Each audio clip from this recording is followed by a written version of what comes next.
What's up, everybody? It's Sam, and we are back with another episode of Pessimistic at Best, the podcast. And I have my friend Colin on the pod today. Hello. I'm very excited for you to be here. I'm so excited. This was the highlight of my week. That's incredible. Only Wednesday. It's literally only Wednesday. The week is young. So you do have a day off tomorrow. That I do. Nurses need their days off. And they're important. That's very important. So they can see their doctors. That's so fair. Yeah, that's true, because I can kind of like go during the week if I have to. Mm-hmm. You don't have that luxury. Yes. With our upcoming work from home day, they have told us that they're explicit. They're like, no errand trips. And we're like, wow. And by that you mean errand trips. Yeah. Interesting. Yeah. I mean, I guess I sort of get it, but I also kind of feel like that's the point. Is it not the inherent? Yeah, is it not the whole point? Yeah. I would think that it is. I'm kind of surprised it's taken this long to implement that. How long would you say, how long is spent on that kind of like office type of work? So I actually started in outpatient. That was my first nursing career. Okay. And so that's the technical term is outpatient. Yes, outpatient or inpatient. If you're in a hospital and you're waiting for discharge paperwork, that's inpatient. That makes Anything sense. come and go, even like a same day procedure, is outpatient. Okay. So I started in like a GI clinic. It was all poop and like I have acid reflux and diarrhea and stuff. So that was all in person, but it was COVID, heat of COVID, like that's like very pre-vaccine. crazy. Yes, it was. How did you land there? How did I land there? So I graduated in 2020 in May. Yes. And no one was hiring the new grads. Okay. But the GI was like, yes, but GI was like, we're desperate. Sure. And I was like, yes, please. I actually applied to a total of 174 nursing jobs. Holy, and you have that number. Yes. Locked and loaded. Yeah, it's ironed into my brain forever. 174. And I literally, like, when I graduated, I was like, I think I want to do oncology. Sure. And then it devolved into a noble pursuit. A noble pursuit, and like the little pat on my back. And then it started devolving into, okay, oncology or telemetry, heart stuff. Sure. Okay. I will work whatever. Yeah. Okay. I'll do outpatient. Okay. I will, and like fully mid interview, I was like, I need to look the most hireable and I need to act like I give a crap about other people's crap. Of course. And I did. And it's like you can relate. I mean, who doesn't have IBS? Everybody has IBS in their own unique way. Yes. When you think about it. I'm kind of like an IBS C. Ooh, yeah. I'm IBS C. Yeah. And that's the funny thing is IBS can manifest with C, D, or both. You could flip back and forth. Yeah. One day you're taking Miralax going like, I need to get off this toilet. Yeah. And then one day you're like, I need to keep Imodium in my wallet because if not, I'm about to ruin this Denny's. Yeah. Anything can happen. Anything can happen. So scary. Well, that's like kind of crazy. And so that was like outpatient primarily? Yeah. Interesting. And it was outpatient primarily and it was only in person. Okay. And I think so I left that early into 2021. And that's when I started working in neurosurgery. So hard. That is kind of like, difference. Yeah, pivot. Yeah, a big pivot. And I think just having one nursing job helped me like launch that. Yeah. And then now I'm back full circle. Now I'm working in urology. So I went from shit to piss. Mm-hmm, as one does. Yes. And now they're realizing, they're like, wait a minute. Like telemedicine should be like the actual thing unless I have a reason to see you in person. Sure. Which doctors are very big for that. They're like, if I don't need to be sitting in front of you and this could just be a phone call. Yeah. I want that. And people are like, instead of showing up at a doctor's office, I could just totally be in my bed. I use telemedicine. I think it's like I love it. a sweeping trend across, honestly, all industries. Every industry. Yeah. It's like, if I don't need to pay for a roof, Totally. when you can pay for your own damn roof and I just pay you for what I need. Yeah. The phone bill. Yeah. The phone bill. Literally. Do companies still do that? Like, if you use your personal phone, do they give you a little slice? Well, that's a off really your good Verizon question wireless? because I have a work phone. It's actually an iPhone 8. Ooh wee. It's red. Yeah. So it's kind of like not official either. Yeah. Something about it. That's funny. And it's never charged. Like I couldn't even tell you where it is right now. Like, do you have to, can you find my iPhone for your work iPhone? Maybe on my work laptop, but I actually don't know if I could do that. See, that's another thing, is that when we eventually go remote, it's like, Yeah. Do you have to use your personal phone? oh yeah. Okay. Yeah, what we have to use is this thing called a Citrix receiver, where it basically is almost like a VPN, Okay. but like it helps like with HIPAA. Of course. And it helps make sure that like whatever phone you're calling from is bounced, like it's looking like it's calling, like I'm calling from Rush. Okay. Even though I would probably be calling from a cell phone, Okay. because they're not telling us to get landlines, Of course. and they're not going to give us phones. Yeah. And same deal with computers. It's not like they're going to be like, hey, here's the work from home computer, and we pass it Yeah. around like the Sisterhood of Traveling Pants. Sure. They're going to be like, use your laptop and put on this little thing that makes sure that the personal stuff doesn't touch the business stuff. See, they give us, I mean, laptop is one thing. Mm-hmm. I'm not going to use the iPhone 8. I'm just kind of not going to do that. Yeah. Do they like make you, like, do you get texts? I mean, like my clients have that phone number. Oh, okay. So then it's kind of up to me if like, do I want to cross that line of I'm just going to give you my personal and then you can reach me whenever? Mm-hmm. Or do I want your text to go unanswered because I literally don't even know where my work phone because is? where is it? It's not that I don't want to. It's that I literally couldn't if I wanted to. Don't even know how to turn it on. Have you trained your cats to find the phone yet? I wish. You could cover it in tuna. That is Make so it true. desirable. And also, it's You are pungent. always It's pungent thinking. enough that you could maybe smell it. In Unless a way you that have is kind of COVID. a little bit sick. Yeah, Yes. a little bit gross. Yeah, a little bit gross. You could always touch it with gloves. Mm-hmm. Gloves are our friend. Gloves are our friend. They keep us from touching things that are gross. This is a real nurse over here. Yeah. Live and in the flesh. Yeah. I endorse gloves. Yeah. I do. That makes a lot of sense. I do. Yeah. Thank you. So like working as a nurse over the pandemic, horrible. Was Horrible. It not? It was very funny starting early in the pandemic. So I graduated in May, but I didn't get a job until October. Again, Okay. 174 jobs. The way that is a really big number. It'll be there forever. Yeah. Didn't get a job until October. So like that was pre-vaccine. Mm-hmm. I was one of the first few like people to like was lucky enough to get a vaccine back in Mm-hmm. early days. I remember I had to wake up on the day after Christmas, Mm-hmm. and I had to drive 2 hours to a different hospital that I did not work at because Mm-hmm. a doctor that I worked for had a friend who had 3 extra vaccines. Oh my God. Yeah. You're And she one of was like, three. she's like, if you can get there early enough, you can get it. That's crazy. And I had to get there at So it's a race to the finish. 4 a.m.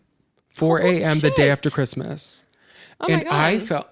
I felt elation Of course. after getting it, which is very funny about like now these days. It's like, I think I've gotten 2 shots and 2 boosters. Yeah. So when I finally get my 5th one in summer of 2023, Literally. I don't even know, but I've still never had it. No way. No. However, I did go to the University of Iowa, go Hawks. We had a lot of exchange students from China just because we have like a sister program with them. Madison has that too, I believe. Yes. And we had people from Wuhan in Iowa City. And in February of 2020, I had this crazy weird illness, diarrhea, Okay. fever of 102. Didn't lose my sense of smell and Or taste. taste, yeah. But the antibody tests were so kind of hard to come by back Yeah. then, ancient 2020, Of course. that ultimately by the time that I could have gotten one, they probably were gone. Yeah. Interesting. So I don't think I've ever had it. Yeah. But who knows? What's your COVID story? Have you had it? I did get it. I only had it once, at least as far as I know. Sure. I like got kind of sick to the point where I thought I maybe had COVID, but every time I tested it was negative. Which is also its own weird thing. Yeah. Yeah. But the first time I got it, it was actually right after my aunt's funeral, which is very sad. Oh. She sort of died of COVID complications, I should say. Fair. Yeah, fair point. She had like a crazy, very rare neurological kind of like brain disease. Ooh. And then Okay. I think just wound up getting COVID and it kind of like Just kicked it Totally. over the edge. That was the really unfortunate thing about, yeah, especially early. I mean, it's still a problem. it is. But like that was the worst thing about early COVID, Yeah. at least as a nurse, is all of these times like people would ask me, they're like, why the heck did like COVID can give you a stroke? I know. Why? And I'm like, I don't know. Right. And there's obviously something else going on there. Oh, of course. It's like When I got COVID, I did not get a stroke. Right. Yeah. I think what it does, I mean, again, not a doctor, but like, and I'm not You're an epidemiologist. much closer than me. Fair. So maybe I should at least have a little bit of care in what I say. But I think that it's a factor that like in people who are otherwise healthy enough, it's enough to kick the bucket. And that's why I think totally. it's something that's still worth taking seriously. Yeah. It can be harmless. Yeah. It can be cumbersome and fucking annoying. Yeah. Especially when it's like, can't wait to see all my friends. One of us tests positive after that. know. And all of us in the group chat are like, okay, here we go again. Right. And we all Going play through the motions. Yeah, we are all draw straws and Yeah. see who actually gets it and who doesn't. Yeah. But the unfortunate Which is how it thing- feels. Right. Oh, that is how it feels, especially thankfully where we are now. But for some people, they get really, really sick. Yeah. And it does weird stuff. Totally. It does weird stuff. Well, and my family is kind of a mixed bag in the sense of like, do we have the funeral? We ended up deciding we do have the funeral. A lot of people didn't wear masks at the funeral. COVID got spread around. Which is, of course, its own thing. Yeah. And I don't miss that. I don't think it's as much of a thing to be like who's the masker, who's the not. Totally. I think we have the luxury at this point where we could, if you're comfortable with it. I still see people wearing like what is it, KN95? Yeah. I still see people wearing those all the time. And Yeah. I don't look at them going like, what's wrong with Totally. you? But that was definitely the discourse of like, Oh my good God. people would cover your face. Yeah. And in early pandemic, no vaccine, still very like, oh my God. And of course, the context of your late aunt's passing is like wow, this Yeah. is ironic. Well, also, her And funeral painful. was very much at a church, and the priest was very much anti-mask. Excellent. So that was Very fun. good. Yeah, And that was awesome. Where was this? Was this in Wisconsin? Yes, it was like kind of a suburb of Milwaukee area, Yeah. which is where most of my family is. Gotcha. So, yeah, honestly, funeral was kind of a nightmare, but Yeah. I have family strewn about across the South. I have family in North Carolina and Texas and Oklahoma. And it is very funny how just the context of where we live was such a different take with COVID. 100%. I mean, and it also goes in a microcosm too. It's like yeah, respect of which town, which suburb, which roof you're under. totally. Yeah, which Everyone's doing it a place little of worship. different. Like if you guys had it at like a funeral home, Yeah. that was maybe affiliated with like a medical group or something. Totally. They would have fully been like nuclear family. Yeah. All of you are masked. Yep. Social distance. Like Which frankly is how it should have right. been. Funeral couldn't be no more than. God, I mean, they were monitoring how long people were indoors. Yeah. Like no more than 2 hours in one room with like, God, I don't even know, like 10 people. Totally. Like we would have to piecemeal that. I remember I had we had a little get together, and again, cancel me. I'm sorry. No, totally. I think it was October. October of 2021. And again, that was still kind of like early. And it was indoors. It was Halloween. We were all desperate to get Right. together. We were all desperate to get together and like have a Halloween. And I remember that I was literally counting. We were all just sitting in our friend's basement. And I was like, damn it, we have 14. Where I was like, and then they were like, oh, my friend and her roommate's going to come. And I remember thinking like, you're going to ruin it.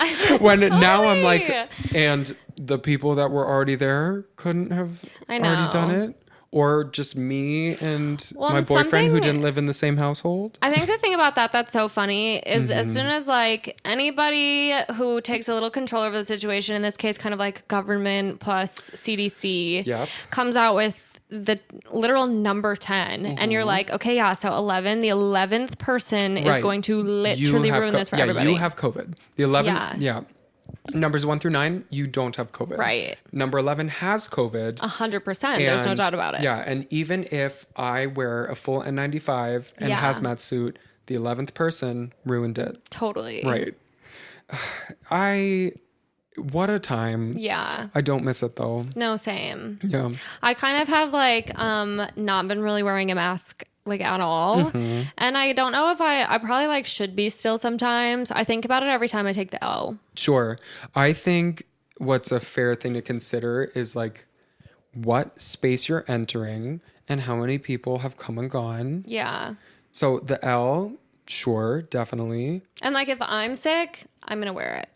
Thank you. But if I'm not, oh my I goodness. might not. I mean, I see far too many people that we ultimately, like in our clinic, when they come there, we always ask if they are currently dealing with flu-like symptoms.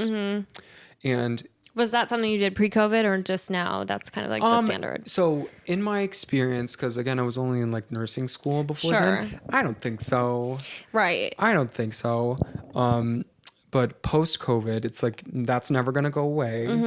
And we still get people who lie. And we can tell because in our like medical record system, if you have a positive COVID test, we know. And if it was within the tight enough time period that like you're not supposed to go to the doctor's office in person. Yeah. We know. Yeah. I had that happen the other day because nurses have their own visits where you don't have to see a doctor. Okay. We had a nurse visit for like some 97-year-old man. And in the process of me preparing for the visit, it was like just a standard catheter change. I like, oh, I see a phone call to his PCP today. And because I'm thorough, I read everything. And then I'm like, you're a good nurse. Yeah, I am. I triage and we look and I'm like, COVID symptoms. Like positive COVID test at home. Yeah. Like PCP prescribed the oral antiviral or COVID medication. And he's in our lobby right now. And he was checked in. So he would have said no. Well, in the way that there are still so many COVID deniers and all of that. Yes. I think that as a nurse, people who are literally treating you for COVID, who actively know that you have it, and you're saying... Right. I fully said, like, we, as all of our nurses were like, we're not seeing this patient. Yeah. And unfortunately, our nurse manager is a little bit of a pushover. And he was like, I'll do it.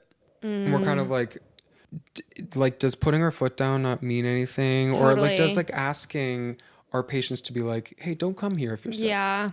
Don't do it. I mean, we're all masked on the entire time. Of course. But still, nonetheless, it's like, I don't want to, like, I can change your catheter in a week. Yeah. I can do it next week. Yeah. You do it and you change it every 4 weeks, but 1 4 week. Weeks. Yeah, every 4 weeks. But 1 week with a catheter while you actively have COVID probably won't kill you. Yeah. Or if anything, focus on maybe the COVID. Totally. And not that you're like, oh, this catheter is from February. Yeah. Yeah. It's literally March 1st. It's literally March 1st. Yeah. March 1st, 2023. It is. Yeah. Here we are recording this pod. Here we are live, reporting to you live from from Sam's futon. in Logan Square. Yes. Yes. And something very fun is I'm learning a lot about Colin today because we met one time before this. One time it was our friend's birthday party. Yes. Mutual friend. Shout out to Britt. Yes. Very good. And you told me that I should be on this podcast. And I was right. What was the moment where you're like, I need this little goblin on the podcast? Well, so I think now that you have said you're a theater kid, I see it. Yeah, oh yeah. It comes through. Yes, it does. Yes, it does. And I mean that in the absolute best fucking way. Absolutely. I mean, we talked earlier about how my parents were actors. Which is so cool. I think it just made me a crazy person. Yeah. Like, both of them were just so funny and so outgoing and gregarious. Totally. I think that it definitely rubbed off onto me. Yeah. And my boyfriend is really like the true theater kid. Like, he still loves to see shows. Sure. Him and his friends can pull out like who's playing who on Broadway. And meanwhile, I'm just like, that's kind of incredible. They're very tapped in. That is. And I can barely remember my friends' names. Totally. Or their significant others' names. Yeah. I literally will like give their boyfriend a hug. I'm like, oh, it's so good to see you. And I pull them over. I'm like, is his name Derek? And they're like, Adam. I'm like, yeah, for sure. I knew there was a D. Right. My favorite thing is to just say you. You, love, yeah, bud, friend, totally, sweet pea. Yes. Yes. And then I'm kind of like your partner. Yeah. I'm like super woke of me, you know. Yes. Yes. Yeah. Your partner, your lover. And at that point, it's just like I'm using a euphemism, an affectionate euphemism for whatever your name actually is. Exactly. It's like I actually could not manage to figure out your name. Not enough brain space. Right. Not enough brain cells. But thankfully, I don't think I'm bad enough that like you have to be really drawing a blank to go up to someone and be like, I don't remember your name. Yeah. But I usually come up with something more clever to say. Or a good party trick is to bring over somebody else. Yes. And be like, oh my God, you haven't met so-and-so. Yeah. Please introduce yourself to my friend, blah, blah, blah. I have also played a full trick on someone being like, do I follow you on Instagram? Hold on, put in your Instagram. Nice. And it's basically saying like, show me your driver's license. That's what really good. I'm writing that one down. Unless they like just have like a silly Instagram handle and don't have a name. Right. And then I'm fully like, oh my God. Yeah. You. Totally. Yeah. Then I'm like, well, I just shot myself in the foot. You're you forever at that point. Yeah. At that point, you're just you. Yeah. I have a friend whose Instagram handle is Pizza Fucker. Oh, Luke. Yeah. Yeah. Do you know Luke? I do. I met him at Annie's. Yes. I've only met him a few times, but he immediately followed me on Instagram and was obsessed with my cat. And I was like, Which one? So now I'm obsessed with you, Misho. It's kind of the star of the show. Everyone, I get a lot of hate for not showcasing Beatrix more, but it's not so much that I don't love Beatrix. It's that he's such a ham for the camera. He is a ham for the camera. I remember when I first swiped up on one of your cats, it was Mishu. Yeah. And of course he was strewn about like a whore. Yes. Yeah. His constant state of being. Oh yes. Like splayed and of course gorgeous. Yeah. Yes. Pretty boy, loving the camera. Yeah. Yeah. Yeah. He did give me a little bite though. He so did. He and I have beef. Yeah. It was a love bite. It was kinky. Yeah. It was pretty great. And that's all you can say about him. A kinky guy. Everyone thinks that he's a girl. Yeah. Which is fair. He's gorgeous. All cats are girls and all dogs are boys. I get that. Yeah, that's biology. Yeah, that is. That is biology. Coming from a scientist over here. Coming from my bachelor's in science. Yes. That's right. But yeah, I guess I never thought about Luke doesn't have his... I think he actually does have at least Luke. Okay. But I don't know if he... That's got to be a curious thing on like... His coworkers can't... Right. Luke, do your coworkers follow you? Is that legal? Do they know that you fuck pizzas? Yeah. Is pizza fucker a is that on your resume? Yeah, it could be. I want him to put that on a business card. That could be something. I want that on a business card. And honestly, handing that out, you're going to get some notoriety for that. And my Instagram bio is, I think, full-time nurse, part-time idiot. Or no, it's part-time. I actually think I have seen that. Yeah. Or did I flip it? No, I think you're I right. technically work full-time, 40 hours, so I think it's full-time nurse, part-time Yeah. idiot, which is fair. This is idiot hours, as it is past Welcome to 5:30. Idiot Hours. Welcome to Idiot Hours with Sam and Colin. Literally. Well, and something that I was thinking about that's so funny is I love to use this podcast as a way to make new friends, which is why this worked out. Oh, it's perfect. Because would it be a little weird if all I did was invite you over for dinner after meeting you one time? Mm-hmm. As far as social order goes, yes. Right. Maybe. I think so. You probably would have been like, no, I'm not coming. I probably would have been thinking, I'm like, okay, we've got a few things that can happen here. They're going to ask me to be their third, and the answer is yes. Or they're Flattering going, butt. or they're going to, flattering butt. I do have one. Or they're going to rob me and poison me. Yep. Or in that order, or flip it, maybe. Sure. Or they're going to try and get me to join a pyramid scheme. It's going to be like, all very fair. all of that could be like, we love your assumptions. vibe. Yeah. And I would like to exploit you. Yeah. Wow. A lot of options there. A lot. Imagine if it were all three. Imagine if it were everything everywhere all at once. Yeah. Yeah. That could be.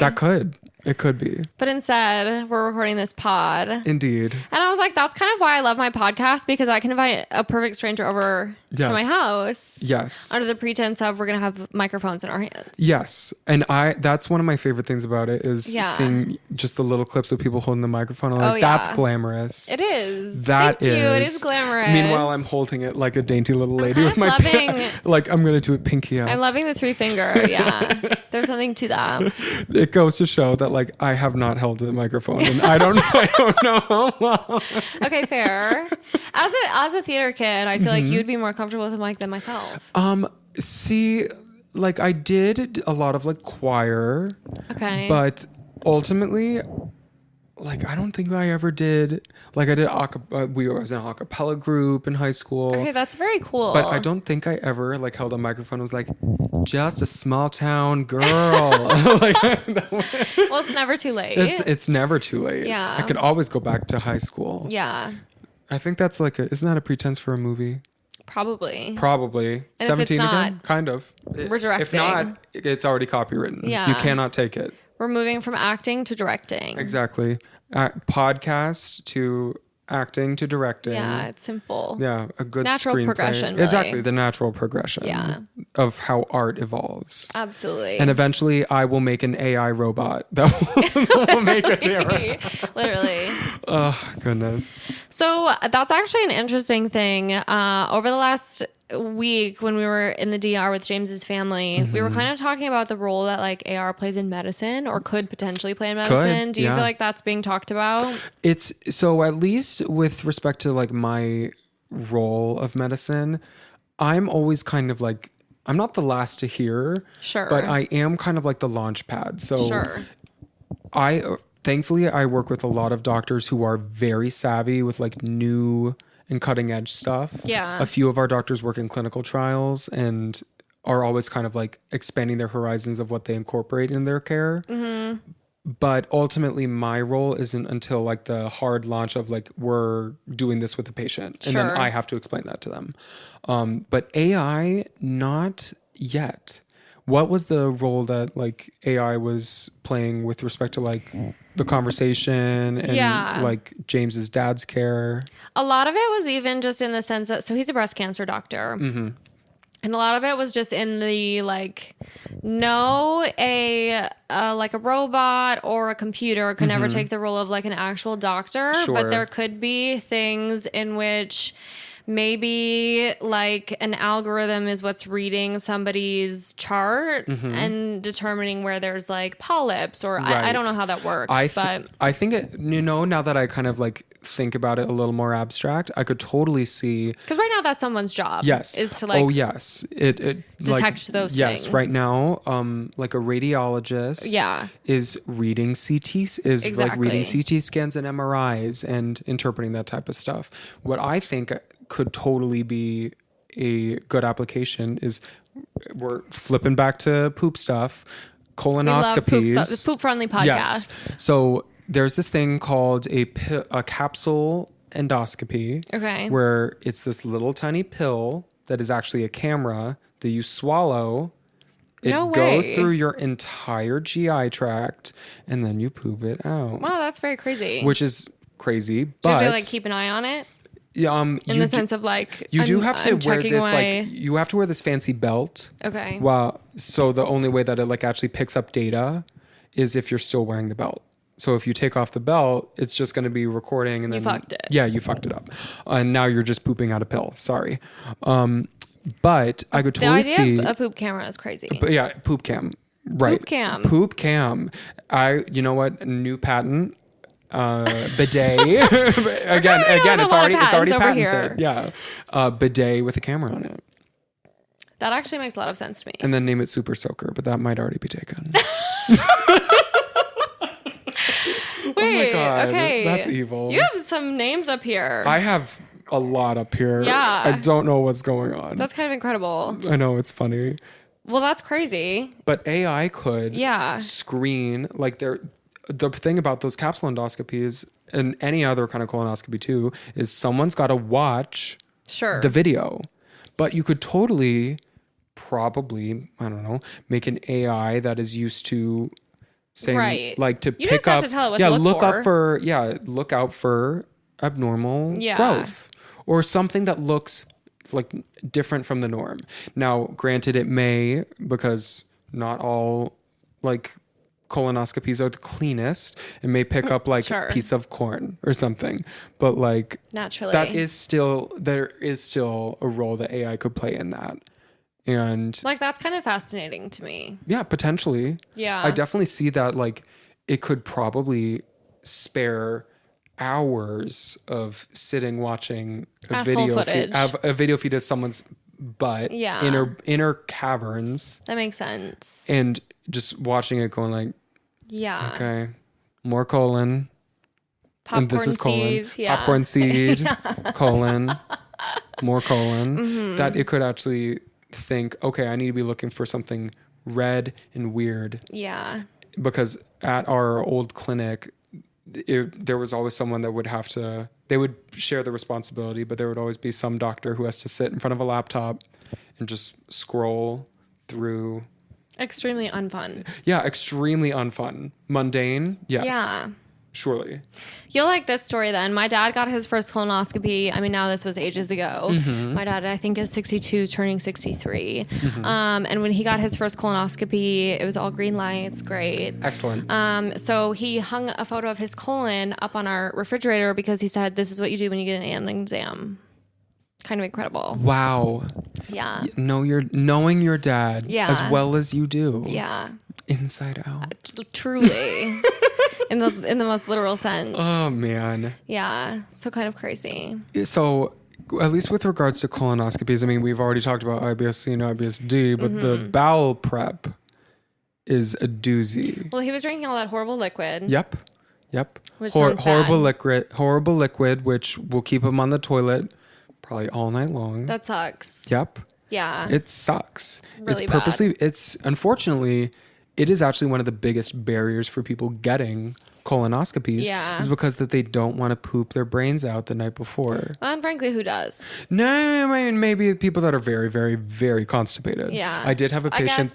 Sometimes I see the drop. Sometimes you need relief. Yeah. I did have a patient that was so constipated the other day, they asked for a bowel prep. Oh. They asked for it verbatim. Could you please? Yeah, they're like, please put in a prescription for this. That's crazy. Yeah. Yeah, no, as someone with IBS-C, I think I just need to drink more water. More water really helps. Depending on your type of constipation and how frequent of a problem it is, fiber can help or hurt. Sure. Like Metamucil only works if you're drinking a lot of water with it. See, that's very interesting because I do sometimes take fiber pills, but I don't really ever notice a difference. Ultimately, I think for some people, it's like a motility thing. It's just like some people poop less frequently. Yeah. Oh, I had a patient that he said that he was at every 7-day pooper. So that seems unhealthy, but. I know. And that I was kind of like, you could maybe make it like less than that. Like 5. Because 7 days is maybe like the worst it's ever been for me. Oh, sure. Like Yeah. at 7 days, it's like we have patients that go in. Patients going in the ER being like, I haven't pooped in 2 days. Yeah. I'm constipated. Terrible things happen to me when I go on vacation.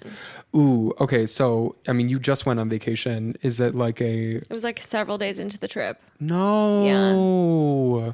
I mean, I've never been to the DR. I don't know what their like situation is on like can't drink the tap water or something.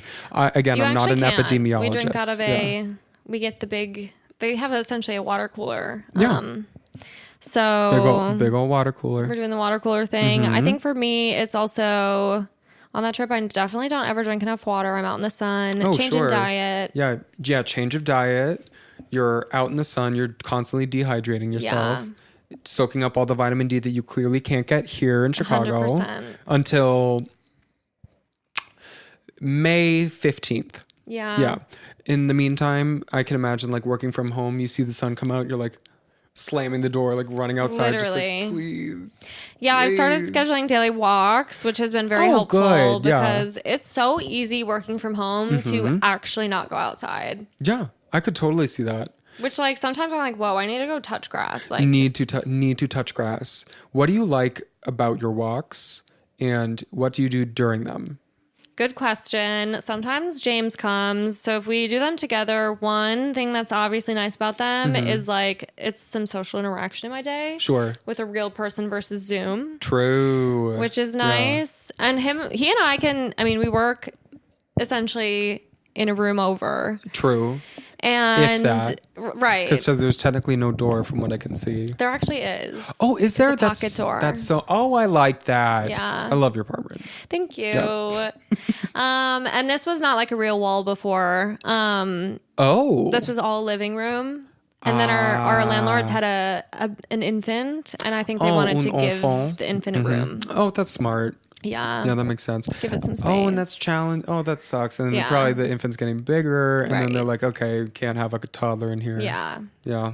So they move out, and then we get the apartment, which rocks. Beauty. Yes. She's a beauty. But yeah, so like with how relatively close we work, can go several hours without speaking to one another because we're in meetings and just doing our thing. Constantly just talking to other people, saying like, yeah, I love that point, Deborah. I also agree. Mute. Literally. And then you just sit there like, yeah. Yes. Come on. You turn your camera on and go like, Debbie, I love that contribution. I definitely feel like when we think about that is a really great way to think. Camera off, contribution. Yes. I wish. I don't know anything about the corporate world or like anything that's like. Fair.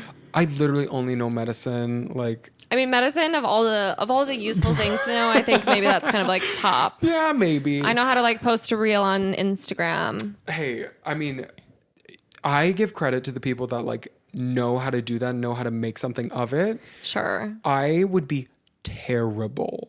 Like anytime that they're talking about like business productivity or something, I'm like, that's money. Who cares? Money's dumb.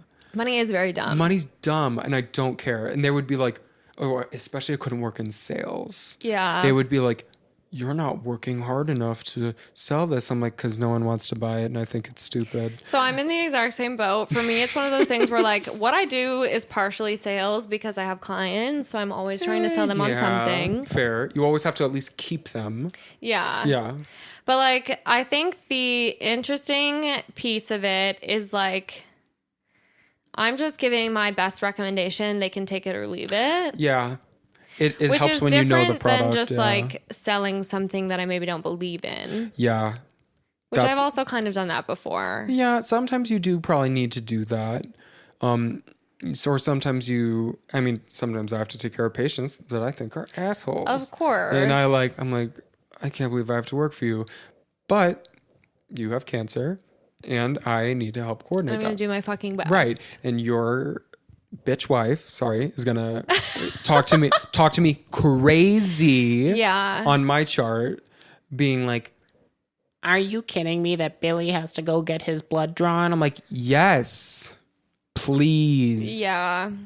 please. Or I get, what I hate telling people is, and again, American healthcare system, is that there are patients that are like, I'm formally requesting X med or X scan. And I'm kind of like, okay, I mean, that's not how it works. Yeah. Right. Or like, and I have to explain it to people, like break it down and be like, I could order that for you right now, but your insurance company is not gonna pay for it. Totally. Just because I said. Just because you put the word formally in front of it. Yeah, just because I'm like, here, you want an MRI? Here's an MRI. They'll be like, okay, you don't have a diagnosis that's worth it. That's worth this. Ergo, if you want this MRI, you pay for it yourself. Totally. And hospitals at this point know better than to scan someone whose insurance is saying that's on him. Hospitals aren't in the mood to be like, ooh, this is our big moneymaker. No. Have a patient be in debt to 40 grand to us or whatever it costs. I don't know. Because they're not going to be able to pay you. No, because they're not going to be able to pay you and you already did the scan. Yeah. And the scan's already done. It's like, right. It's very reliant on insurance, which I hate to, and patients get upset with me about their insurance. And I'm kind of like, this is what we have. That and I never tell people like get a new insurance. I never tell patients to get a new insurance. Yeah. I never tell them that because I think that's so ignorant. Is be like, have more money. Yeah. Huh? No, I'm not going to do that. Thankfully, there are some things like GoodRx, so that if insurance doesn't cover a med, but they actually need it, they can get like some. Sure. This is sponsored by GoodRx. It's not actually sponsored by GoodRx. The ad might pop up on Spotify. You're right. We'll if see. the ad pops up, I get a slice. Literally. And then Sam gets a slice. And that's written in stone. Yes, it is. It's actually trademarked too. We have patents on everything on this podcast. Yeah, I technically no, I don't have a patent on GoodRx because they will sue me. It's true. They will sue me. But that can be a helpful thing because it's at least something. Sure. But then ultimately, it's subjective when you get that coupon and where. Yeah. Because like a GoodRx coupon, if you're not familiar, could be like at Jewel, a medication for a month could be like $4.34. Same medication at Mariano's is like $40. That's crazy. Yeah. And do they even tell you the place that you can get it? That they can. Okay. That you can. But ultimately, every coupon code, once you use it, I think is like it's only good for that one time. Oh, I see. So I think it may be subjective like month to month. So you're bopping around. You might have to bob around. And that is the thing that I get a lot is that patients are like, it used to be cheapest for me to get my med at Meijer. And now it's cheapest at Jewel. So send it to Jewel. That's kind of crazy. Yeah. And again, it's like, this is the same drug. Yeah. And it's not even like Jewel makes this or Osco makes this. Like they're getting the exact same vial, probably even made by the same manufacturer. Yeah. Yeah. Our healthcare system is broken. The healthcare system is broken. And all I'm doing is just, what am I doing? What am I doing? Funny you should ask. I'm making do, trying to help people. That's it. I think that's the most noble pursuit. Yeah, I think ultimately, like, I get so much like self gratification from it that it's like humble. Yeah, it's like nice, but still, I like knowing that I'm doing something for people, even if it's literally just convenient. To want to help people. I've always wanted to do it since I was little. Totally wanted to like help people, but ultimately I realized that I was like nerdy enough that I like the medical stuff and I love learning about new weird shit. That's half the battle. Because with some people, with some nurses, they want to help people, but they're like, they don't get the medical stuff. But there's a niche for everything. I think if I were to go into nursing, I'd be that kind of nurse. So what would you want to do? Math and science were never my strong suits. Yeah. So I already know that I would struggle with those pieces.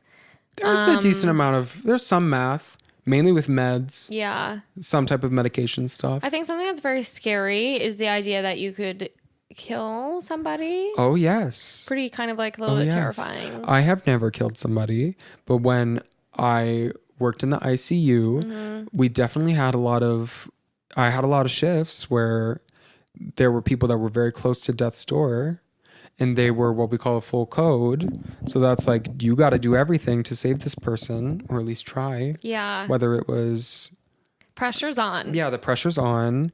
And also, we had people on ventilators.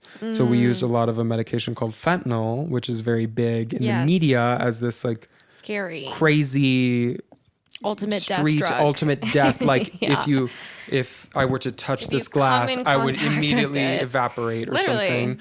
But we would push that into people's like IVs all the time, just like to either sedate them or keep them like on the ventilator safely. So there were definitely a lot of times that I'm like, this medication is dangerous.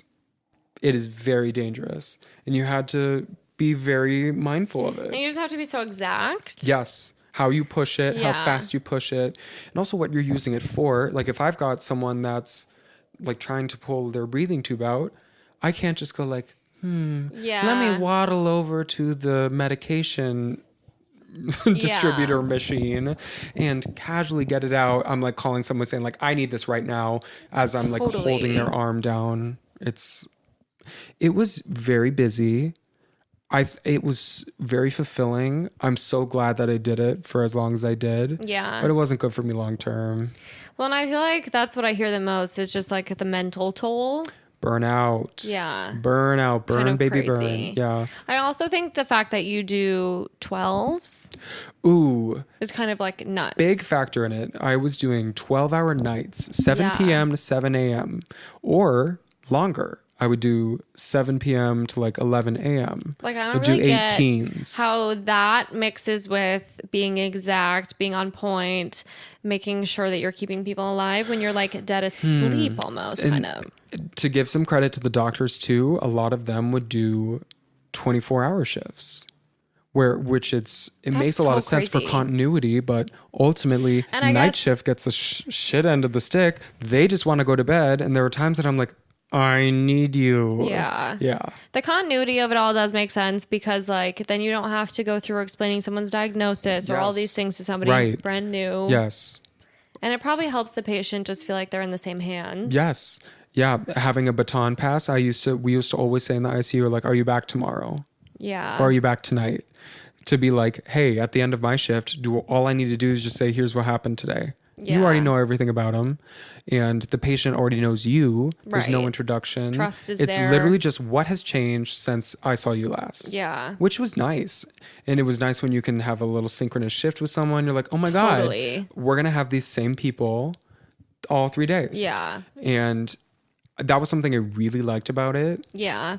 But like I guess in like the olden days, I mean, again, I'm a baby nurse still.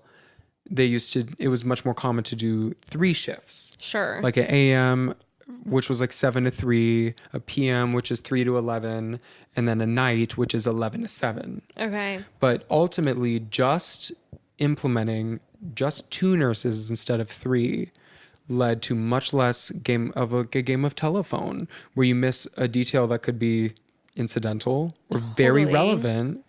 Or that I guess I didn't think about that piece too. Is just making sure you're passing everything on. Yes. Or that what you're passing on is the most accurate. Or a good example is like, especially working in neuro, we needed to know how functional patients were.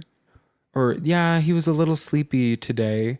And then the PM nurse goes, he's sleepy. And then the night nurse thinks, oh, he's going to sleep. That's fine. Sure. And what we're supposed to be doing is making sure that he doesn't have a stroke. So it's a challenging thing. It's a hard line to tread of like, how subjective is this when a neuro assessment can vary?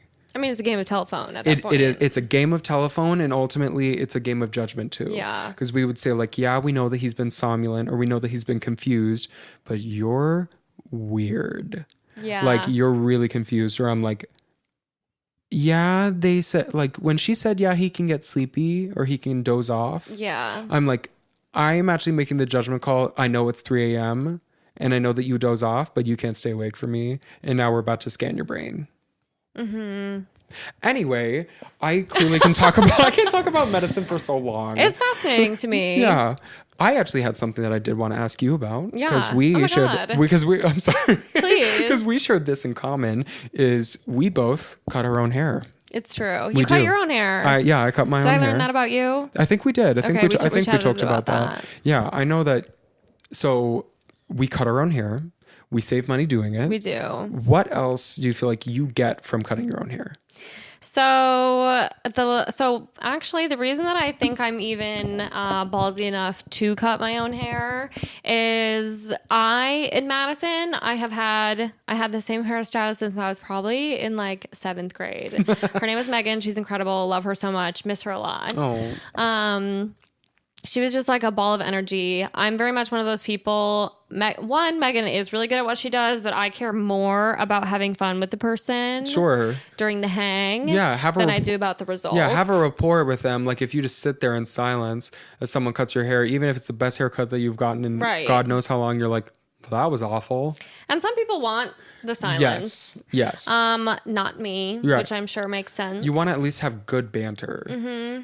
It's all about the banter. Especially with girl haircuts. It's like, They take hours. I'm about to give you $90 in this yeah. way. Well, I don't even know if it's $90. Roughly. Yeah, I'm about to give you like $90. I'm about to sit in this damn chair for 2 hours. Mm-hmm. And they're like, yeah, so my cousin Sheila, she bought this new Subaru and she thinks that it's amazing. And I think that my Nissan is better than her Subaru. I'm like, I would die. The way that I've actually sat through that exact conversation is actually kind of crazy. Or that they're like, can you believe that my bitch sister is taking her kids to Disney World? And you're just like, I'm actually just here because my bangs were too long. Yeah, I'm just here for a trim. Yeah, I can't believe that.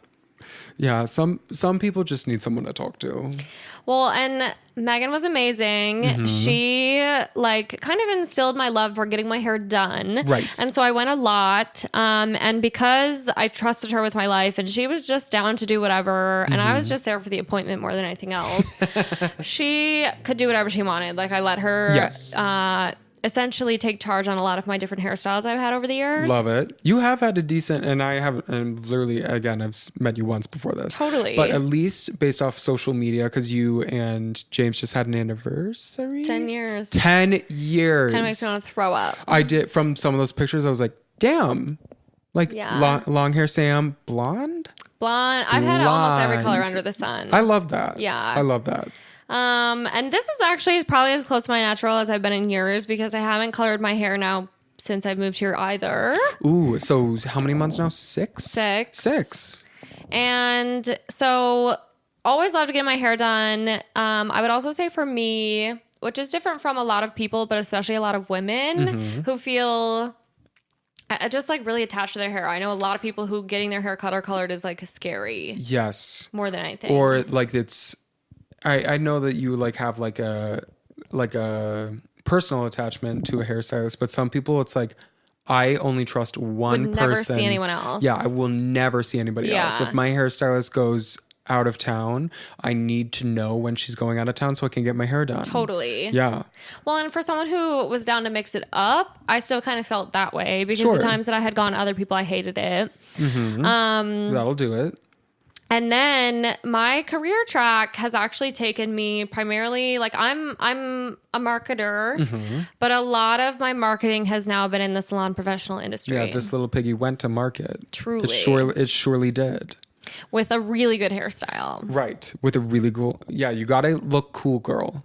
Or you're not going to get any success at the market. No, because that's another thing with the business industries. It's very presentational. It is. You have to look the part of what you're selling. I mean, Totally. I don't think you necessarily, if you sell mattresses, you don't need to look like a mattress. A mattress. Well, or you could. Who knows? Or you could. SpongeBob could probably sell a pretty good mattress. Ooh, he's built different. He's built different. But that is a good point, is that like you need to kind of manicure yourself in a certain way. Totally. To have it not just look professional, which again is subjective too, but to be palatable. And for me, I was actually working as the director of marketing for a salon in Madison. I wasn't even getting my hair done at that salon because I had Megan and she was my hairstylist. I loved her. Conflict of interest. Truly. Yeah. I think it probably was. Yeah. It was truly the downfall. Yes. Well, and I loved Megan so much, and she's so sweet because she didn't tell me that my old boss was kind of crazy. And she kind of knew her. The industry is pretty small, and especially within Madison, I think it's even smaller. Smaller circles, yeah. And so she did keep that one to herself for a while.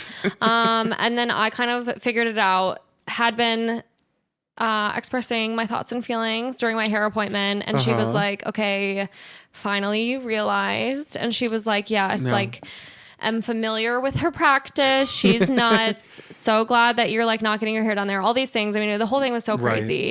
Right. And it was just kind of hilarious. And so I went from that. I got my new job at the agency that I currently work for. And a lot of my clients are still in that salon professional space. I work for like some hair color brands, a beauty school, things like that. So I've always been in that space. And I think just the amount that I've been surrounded by it, the amount of things that I've kind of like watched hairstylists learn or even just watch them do their craft. Yep.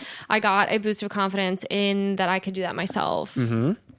And I cannot take credit for cutting my hair this short the first time. Megan did take me from like, I've had a bob for several years now, like probably since like late high school. So it's been a very long time. The variations of what people call short hair, right? Which for some girls, they're like, I'm doing the chop, and it's like totally right there, and they're like, I'm a different person. I'm a different person, or like they go half an inch too short and they're like, I'm disgusting. And this is the worst day of my life. This is the worst day of my life. I'll never recover. Yeah, I'll never recover from that. I will never recover from this. Yeah. And so she took me short. She was one day, I had kind of like somewhere between, it was probably like a French bob, somewhere between a pixie and a bob. Right. Yeah. Not yet a pixie. Yeah. Yeah. But very micro. Yeah. Micro bob. And she was like, you know what? I think we should just cut it. I think it's time to do the pixie. She's always been like, your cheekbones require a pixie cut. Eventually you're going to have to do it. Right. And I was like, okay, let's just try it. No. So I let her take me to a pixie. And then I kind of decided that I wanted to do like the mullet vibe. Right. But pixie level. Right. A good an easy transition. Yeah. Not as hard as you think. It's really not. Yeah. Ultimately, it's just about upkeep in certain areas. Yeah. And letting it all hang loose in others. Business in the front, party in the back. Exactly. And so I got this tool that is essentially like one blade. It's feathered. It's called a feather razor. Ooh. And I use that now to cut pretty much my whole head. Yep. And as soon as I got that tool, I felt so unbelievably empowered to cut my own hair. That was the word that I was looking for. Yeah. Is empowered. It's the best feeling. It is a very good feeling. And I have a full cathartic like difference in how I feel. What I see in the mirror is incredibly different just pre and post. Totally. Where it's very silly. Even for me, I'm literally just doing like millimeters of difference on my head. Because I've been buzzing my hair now for 3 years. That was also another pandemic thing that just kind of came about. Kind of same. That's when I got the balls to start doing it, because at that point, like, I can't schedule an appointment even if I wanted to. Right. Who could cut my hair right now? Nobody. Yeah. And that's why I was like, well, learn. But I can order a razor on Amazon. Exactly. And I can tell my dad, I'm like, okay, this number, push it across my entire head. Yeah. Yes. And then he did in our basement. Shout out to dads. Yeah. Shout out to Mike. Mike, cheers, this one's babe. For you. Yeah, that one's for you, Mike. And cheers to your dad, who put the inside of his butthole on the refrigerator. I don't think it's still there. I think my mom kind of took up an issue with that one. But maybe it will end up in a mixed media piece. That actually would be full brilliant. Circle. That would be full circle. Yeah. That would be full circle. There's something very meta about that. There is something very meta about that. There's something very human about it. Like human inside, human intestine. Kind of like very internal, yeah. Very internal, introspective. Yes. Introspective. Yeah. That is so stupid. I mean, I honestly don't know if I've ever talked openly about poop on this podcast. So Bring I'm feeling this kind of rocks. The scat episode. Yeah. Literally the scat episode. Incredible. I don't even know what you would call this. This episode? Yeah.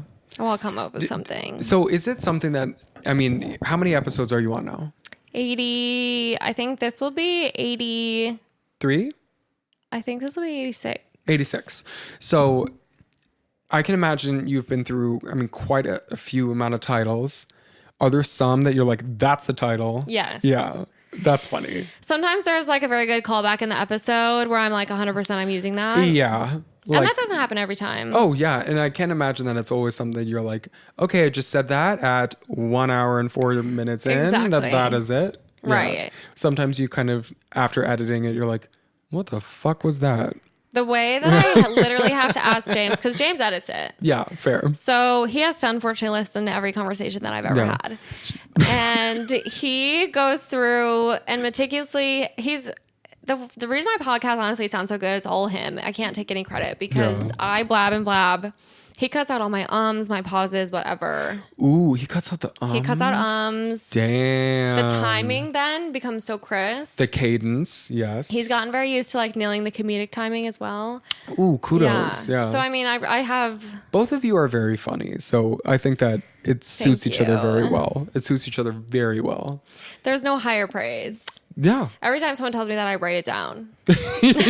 you're like, could I actually record you saying that? Literally, and another person, and then get you on my podcast.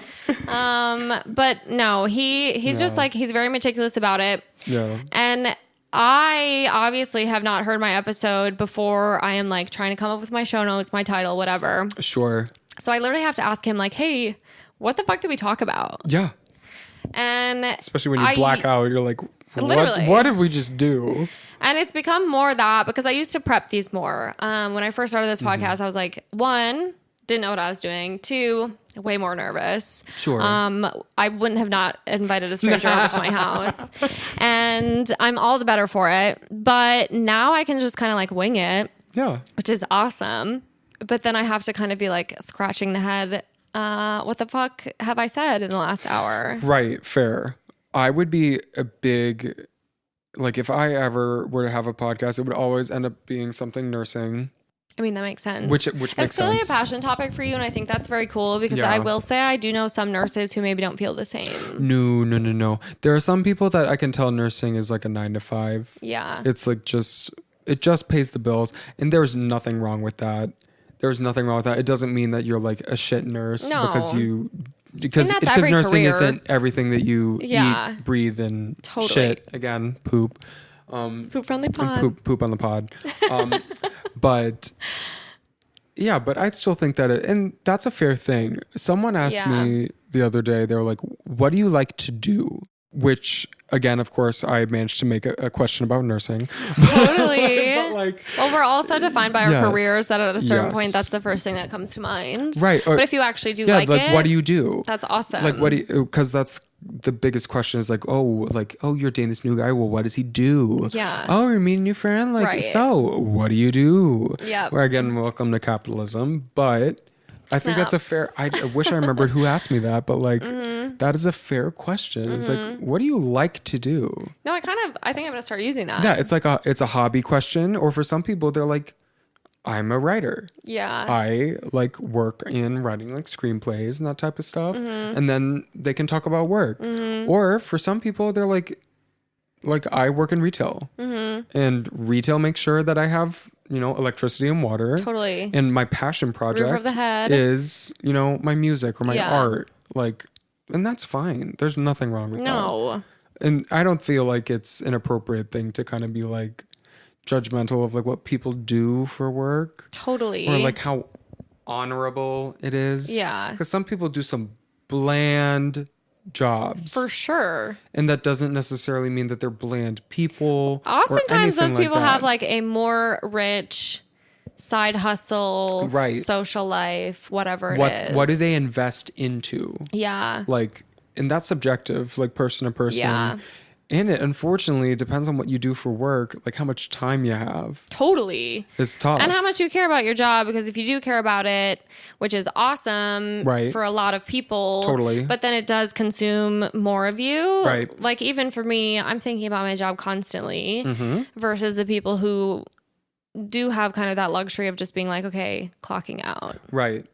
I share a little bit of like both. Yeah. Because I obviously have some patients that I think about, like. I mean, how can you not? I can't help it. That's not a job where you can not take it home with you. Right. But also I have the luxury of walking away from it. Yeah. It's not like I don't have a a red iPhone that is somewhere lurking in my apartment that Right. has at least maybe one job obligation thing on there for you to And do. we'll never know. And we'll never know. But Misha might find it. Maybe. But like I have the luxury of walking away from it, and I couldn't do anything nursing right now if I wanted to. Well, and I guess that's what I'm curious about in the sense of you're going to start this work from home day. Yeah.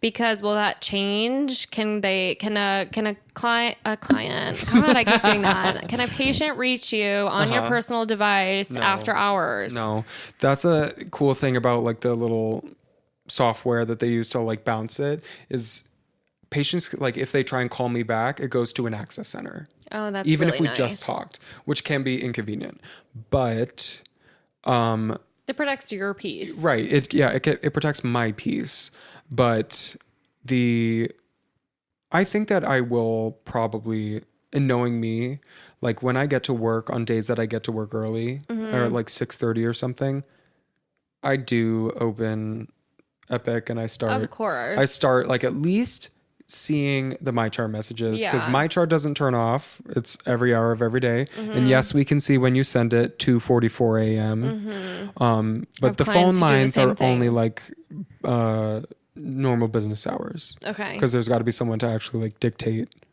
like a message and then send it to us. Okay. So like, yes, I think I could totally see myself like MyChart people back to try and help answer stuff. Yeah. Past 5:30, but I fully sent a message today at 5:30 going like, he's probably going to see this some point tonight, send me a message. Yeah. And I'm off Thursdays. So either one of my nurses is going to help out, like throw me a bone and help keep things moving, or I will get to it on Friday. And honestly, I think that that's pretty similar to like my situation in the sense of like, I could be having constant conversations and in my line of work, in the same as I'm sure is true for you, maybe, yeah. I know when it's urgent and I should respond versus when it's not, and I can choose not to respond until I'm back on. Oh yeah, there are definitely like, and that's triaging. There are some things that I'm just kind of like, oh my God, I have told you this 9 billion times, and I actually don't need to. It's not a waste of time, but I actually don't need to spend the time right now doing that. Like I fully can go like, that is getting on my list of things to do and I need to do that today. But I see that you called at 9 a.m. That does not mean I need to call by 10. Doesn't require an immediate response. No, but because ultimately I have done that before where I bite the bullet and be like, okay, fine, I'll call the chatterbox or I'll call the patient who I know that's going to be incredibly rude as hell. And then I see pop up while I'm on the phone with them things that I'm like, ooh, I need to do that right now. And I'm stuck on the phone with you. Totally. So, I mean, it makes sense that you have to budget your time. You have to ultimately say like, what is worth you doing in that moment? Yeah. And that's just life. I mean, that's everything. Yeah. That's everything. It really is. Even with friends, sometimes you do kind of need to. Oh, for sure. That's its own thing. The way that I've gotten very bad at texting back is kind of like crazy. I think that like what's good about like texting is still a little subjective. Yeah. Like Mark and I have been like attached at the hip basically since the day that we met. Yeah. And we talk like all the time every day. But I also have friends that I could go months without talking to. Shout out to Hannah, Jamie, Georgia, Jackie. All of you guys I'm really bad at keeping up with. I love that. See, that's all you need to say. But I love all of them to death. And we basically, almost at this point, it's so infrequent that it's maybe like 4 times a year. Yeah. But like, there's no ill will in between that.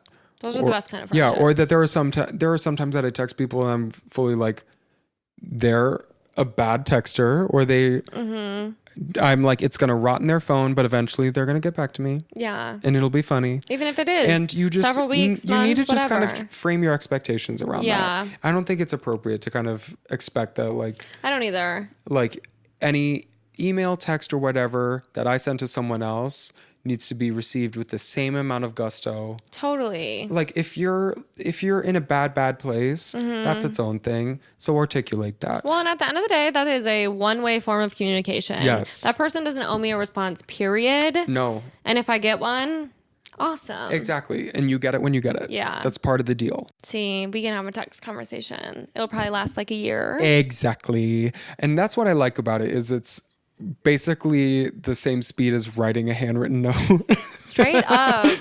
Or I do have some friends that I like am not afraid to double, triple, quadruple text. 100%. Or send just layers of memes and stupid shit because I'm like, I'm just building you a care package at this point. Right. And when they finally go, haha, love you, I'm like, aw.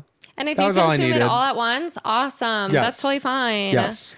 Bullet point, like 2-page reply. Yeah. Based off all of the erroneous, stupid memes that I've sent you. Thumbs the message up and we're set. Exactly. Yeah. And that's what I like about Twitter is that you can have just conversations of dumbass tweets back and forth. And it's like, we're doing something. Twitter is the superior social media. Twitter is, well, and then Elon Musk bought it. True. Yeah. Do have qualms with that. Hoping he leaves yeah. soon. There are all Not these, sure. Yeah, there are always these weird like things that start popping up. Like, did you have to turn off 2-factor authentication?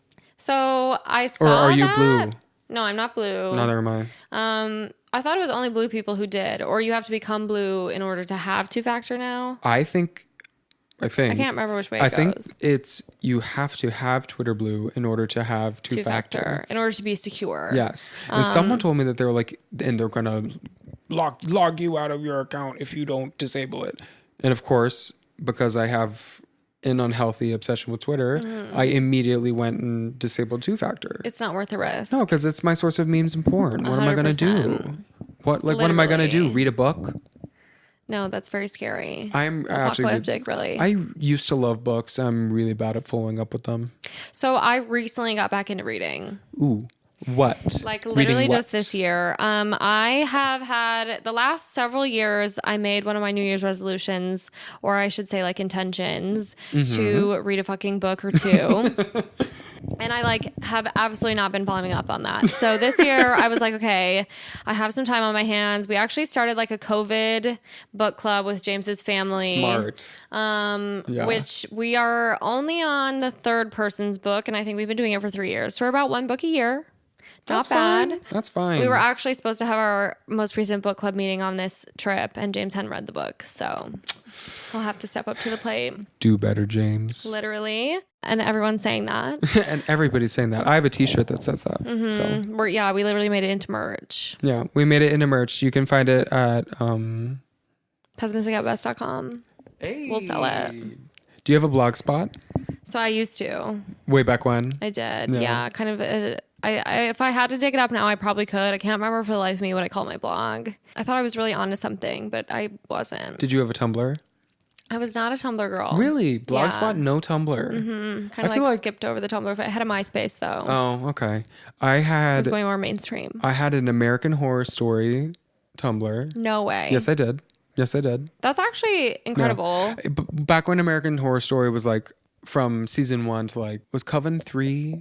Yeah, that's my favorite season. What was the 4th one? What was after that? Circus? 4, I think, was Circus. Freak Show? I think I stopped then. Which one was in the psych ward? 2. Asylum. That was 2. Yeah. Yeah. I had all 4 of those. It was basically just, oh, hold on. How do you say GIF? How do you pronounce it? So I say GIF. I also say GIF. Yeah. Yeah. Some people have told me it's supposed to be GIF. I know. I don't know how it's supposed to be pronounced, but it was. I have a problem with that yeah. because Jiffy ice cream is with a J, so this to me is GIF. And Jif peanut butter Yeah. is. Oh, that's 100% what I meant. Is the peanut butter. I said ice cream. My cat has something to say. Apparently. Let him speak. Literally. Let him speak. Yeah. Speaking of let him speak, did you vote? I did vote. Hey. It is only my second Chicago election I have now voted in. Nice. Almost more than missed this some. one. I thought that it was I I saw someone who voted early, a friend of mine, and it was like she posted about it while we were on vacation. I was like, oh fuck, I missed an election. I'm a horrible person. Right.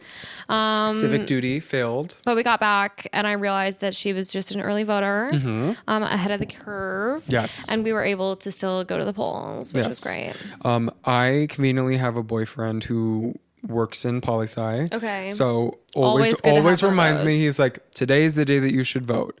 He also manages like basically nearly all of my social calendar. Did not have a thing to do with this. That's a personal win. But for basically everything else, I do have to say, what do we have going on in March? And he pulls out his calendar so I can copy that. I'm that person in the relationship. I think it is a good kind of like leader follower kind of thing. Sure. Someone has the social calendar. I love to plan an event. Yeah, and the other one is featured guest / circus clown. Yes. That's me. A perfect pair. Exactly, a perfect pair. Truly. Yeah. I got to give you credit because I know that you, Evan, Grace, all of y'all are funny as hell. Thank you. Yeah. That is such a blessing. That's very sweet. In a friend group to be surrounded by like funny people. Well, that's what drew me to you. So exactly, you're tooting your own horn at this point. And not my light up shoes that I wore to the party. Those were kind of like second tier best. I did. Yeah. Those were I admit those were bait. Those were bait. incredible. I ordered those off of Amazon, and I did put those. I put those on thinking. Thank you. I put those on thinking. We're gonna make some friends tonight. Exactly. This is going to be good bait. I'm gonna find a podcast to be on. Literally, this is my ticket to fame. Exactly. Ticket to fame. It all starts here. Yeah. And then when I launch my OnlyFans 1 week from today. Shoes only. Shoes only. When I release only shoes. That could be. Apparently there is a thing. And again, sorry not to fetish kink shame people, but there is like a kink in the gay community called gear. Gear. Where it's like you wear like nice sneakers with like matching socks with like a harness and like fancy underwear, and they're all color coordinated. I mean, that is that's like a kink. That's like a fetish for it. Well, because like obviously in the hetero community, a lot of people are into like women leaving their heels on. Oh yes. Oh that's yeah. Kind of like a hot, cute, cool thing. Impractical heels. Yeah. Impractical heels. And here's the thing: there's no setting in which heels are very practical, but definitely not in a sexual setting. I think that kind of makes the least amount of sense. You want to come say hi? Do you have something to say? He always does. For those of you who are not watching, my son, my my firstborn, is asking to get on the pod. So older and younger, or like splitting hairs? Oh wait, they were the same litter. Same litter. Oh, okay. He was the first and biggest, and he was the first one to make weight. And fluffiest. And Beatrix was the very last. Does that make her the runt? Is the runt always the smallest and last? Yeah. Oh. I don't know if they're always last. I think they're just smallest, but I think the correlation between smallest and last is frequent. Sure, that makes sense. Yeah. Yeah. Because you're kind of like... Oh, yeah. You're like I made it. Yeah. Yeah. Somehow. Ooh, yeah. Right. Mm-hmm. Yeah, that makes sense. So he's desperate for your attention. He's kind of obsessed with you, to be honest. So that's neat. I think he can sense maybe he can use my head as a scratching post. You can use some cat time. Yeah. Don't tempt him. This is actually a nice moment that's taking place. This is a very tender moment. You're going to have to watch the YouTube episode for this one. Yes, you should. Maybe we'll make a GIF of that. I did say ice cream, and I did mean the peanut butter. We're thinking of like Jiffy Lube. Yeah, which is an auto shop. Yeah, which is a lot similar. of options. Which is similar. Which now that I'm saying that though, my last name is Georgeson with a G. G-O-R, and I say GIF. G-O-R-G-S-O-N. Yeah. There's no other E. No, there's not. That does trip people up. Yeah. I am always bad at butchering people's last names. So when I did put your last name in my phone first, I put Gorgeson. Yeah, I get Jorgensen a lot. Jorgensen. I get that one a lot. Okay. Somehow we're adding like an extra E and an N. No. See, I'm not doing that. Yeah. But also my last name is like very hard to pronounce. How do you say it? Okay, so it's BARTONE. TSCH. Okay. So what do you think that is? BAR. TSCH. BAR. 5 consonants. I should be good at this because my mom's maiden name is Eckner and it's ECHTNER. Ah, okay. Maybe. But I can't, I'm not. So Something about technically, the way that you said that is how it's supposed to be pronounced in Germany is Barsch. Barsch. But we have Americanized it to be like Barch. Like March, but with a B. I see. Yeah. That makes sense. Yeah. And my last name is, well, it might be German or Danish. Now I can't remember, but. Is something like Central European-ish. Yeah. There's a lot of those. What a sweet little boy. He is an angel, isn't he? I love little cat's little chins. They do have such little chins. Bitty, bitty little chins. I too have a little chin when you think about it. So petite and small. That's correct. Mm-hmm. That's correct. I made it myself. I did. As one does. Some people don't. I do have a friend who recently got jaw implants. Oh, really? Yes. You can pretty much get an implant anywhere nowadays. And they're slay. They look great. That's cool. They look great. I keep hearing all about the buccal fat removal. I personally have plenty of buccal fat. I got the little baby face. I am going to keep mine, but it looks so good on some people. Yeah. But for some people, I also worry that it ages them too quick. I know. I think so too. There is something to be said about a baby face. It's youthful. Yeah. And have you seen Barney? A little scary. No. But yes, everyone's Barney saying did he got buccal fat, lipo. Yeah, some things. He's got some work done. Forehead implant. Mm-hmm. We got what was it? What was it called? Wait, what do you call it? What body part? Prosthodontist. Oh, a prosthodontist. Yes, my prostosaurus. He actually is a prostosaurus. He's a dinosaur, isn't he? Yeah, I think he's a dinosaur, yeah. So, and then with fake teeth, he's a prostosaurus. That he would be. What was your like childhood TV shows? Let's talk toddler and then just like standard kid. Great question. 2. We did not have cable. Ooh, art parents. For a very long time. So yeah. I was stuck with like my favorite one of all time. Mm-hmm. I mean, I watched things like Barney, Sesame Street, whatever. Right, yeah. Did watch some Teletubbies, I probably watched that a little too long to the point where I was like, I get that the sun is creepy. Yeah. Where it's like Laughing Baby and it isn't wholesome. It's like something kind of really ominous. Yeah, ominous, nefarious, almost. Yeah, the baby's up to something. And then I got watching, my eye on you. Yeah, sun baby. And it would make eye contact, so I think that's why it would make eye contact. It's kind of like a little bit sick. It didn't need to, but it did. Dragon Tales. Yes. Incredible. Yes. PBS. Yes. For those of us who didn't have cable. Very safe wholesome. Space. Yeah. Yes. Mine was definitely Land Before Time. Great. Yes. Incredible. That was how my parents got me and my sister to eat broccoli. They called it tree stars. Oh, smart. That's good parenting. Which was the word for leaf. Mm-hmm. In Land Before Time. It worked. I still hate broccoli. What don't you like about broccoli, and what's your favorite vegetable? Favorite vegetable? Great question. That is actually a really good question. I don't know what my favorite vegetable is because I think I get vegetables and fruits confused. What is avocado? Okay, I don't like to piecemeal like that. I think avocado is technically a fruit. Yeah, because it has a seed. It has like a pit, like a peach. So I love fruit. Yes. As far as vegetables go, gosh. I'm not about to play like, actually, tomatoes are fruit and so is cucumber, like whatever. Yeah. Whatever colloquially is accepted as a vegetable. Like celery? Sure. Celery's neat. Yeah. I used to hate celery because I said that it tasted like sweat. Now that you say it, yeah. There's something to that. Yeah. I think that there are proper ways to eat celery, like with buffalo wings. Totally. Perfect. That and carrots, actually, with buffalo wing. Yes. I like both. However, humble opinion, ants on a log. Well, fair. Icky. See, I like the peanut butter and celery combo. I never want to eat a raisin. No, I would never want to eat a raisin. Yeah. I mean, I'm anti-raisin. I would want to fuck the lady on the California raisin. She's Who sexy. Wouldn't? She's gorgeous. She's a sex symbol. An icon of our time. That she is. However, I would not want to eat a raisin. No. Even if she asked me to.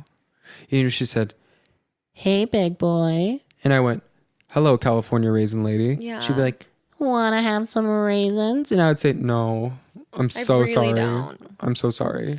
I would have to say no at this time. Then I would send her a promo code to my OnlyFans. With I the would. shoes on. Yeah, with the shoes on. And she'd be like, That's hot. and I'm like, you're welcome. Thank Yeah. you.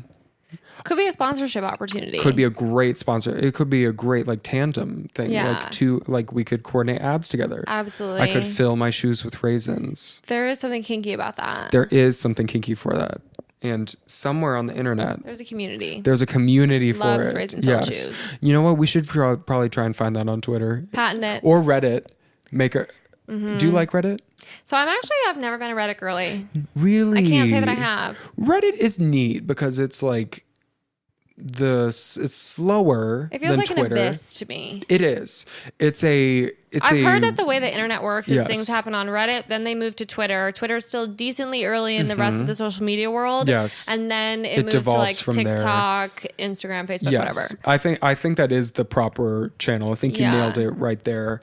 Reddit is a little niche because it's slower. It's not as visual, I guess. Yeah. It's just kind of like I this just- crazy I shit like wouldn't know where to happened. start.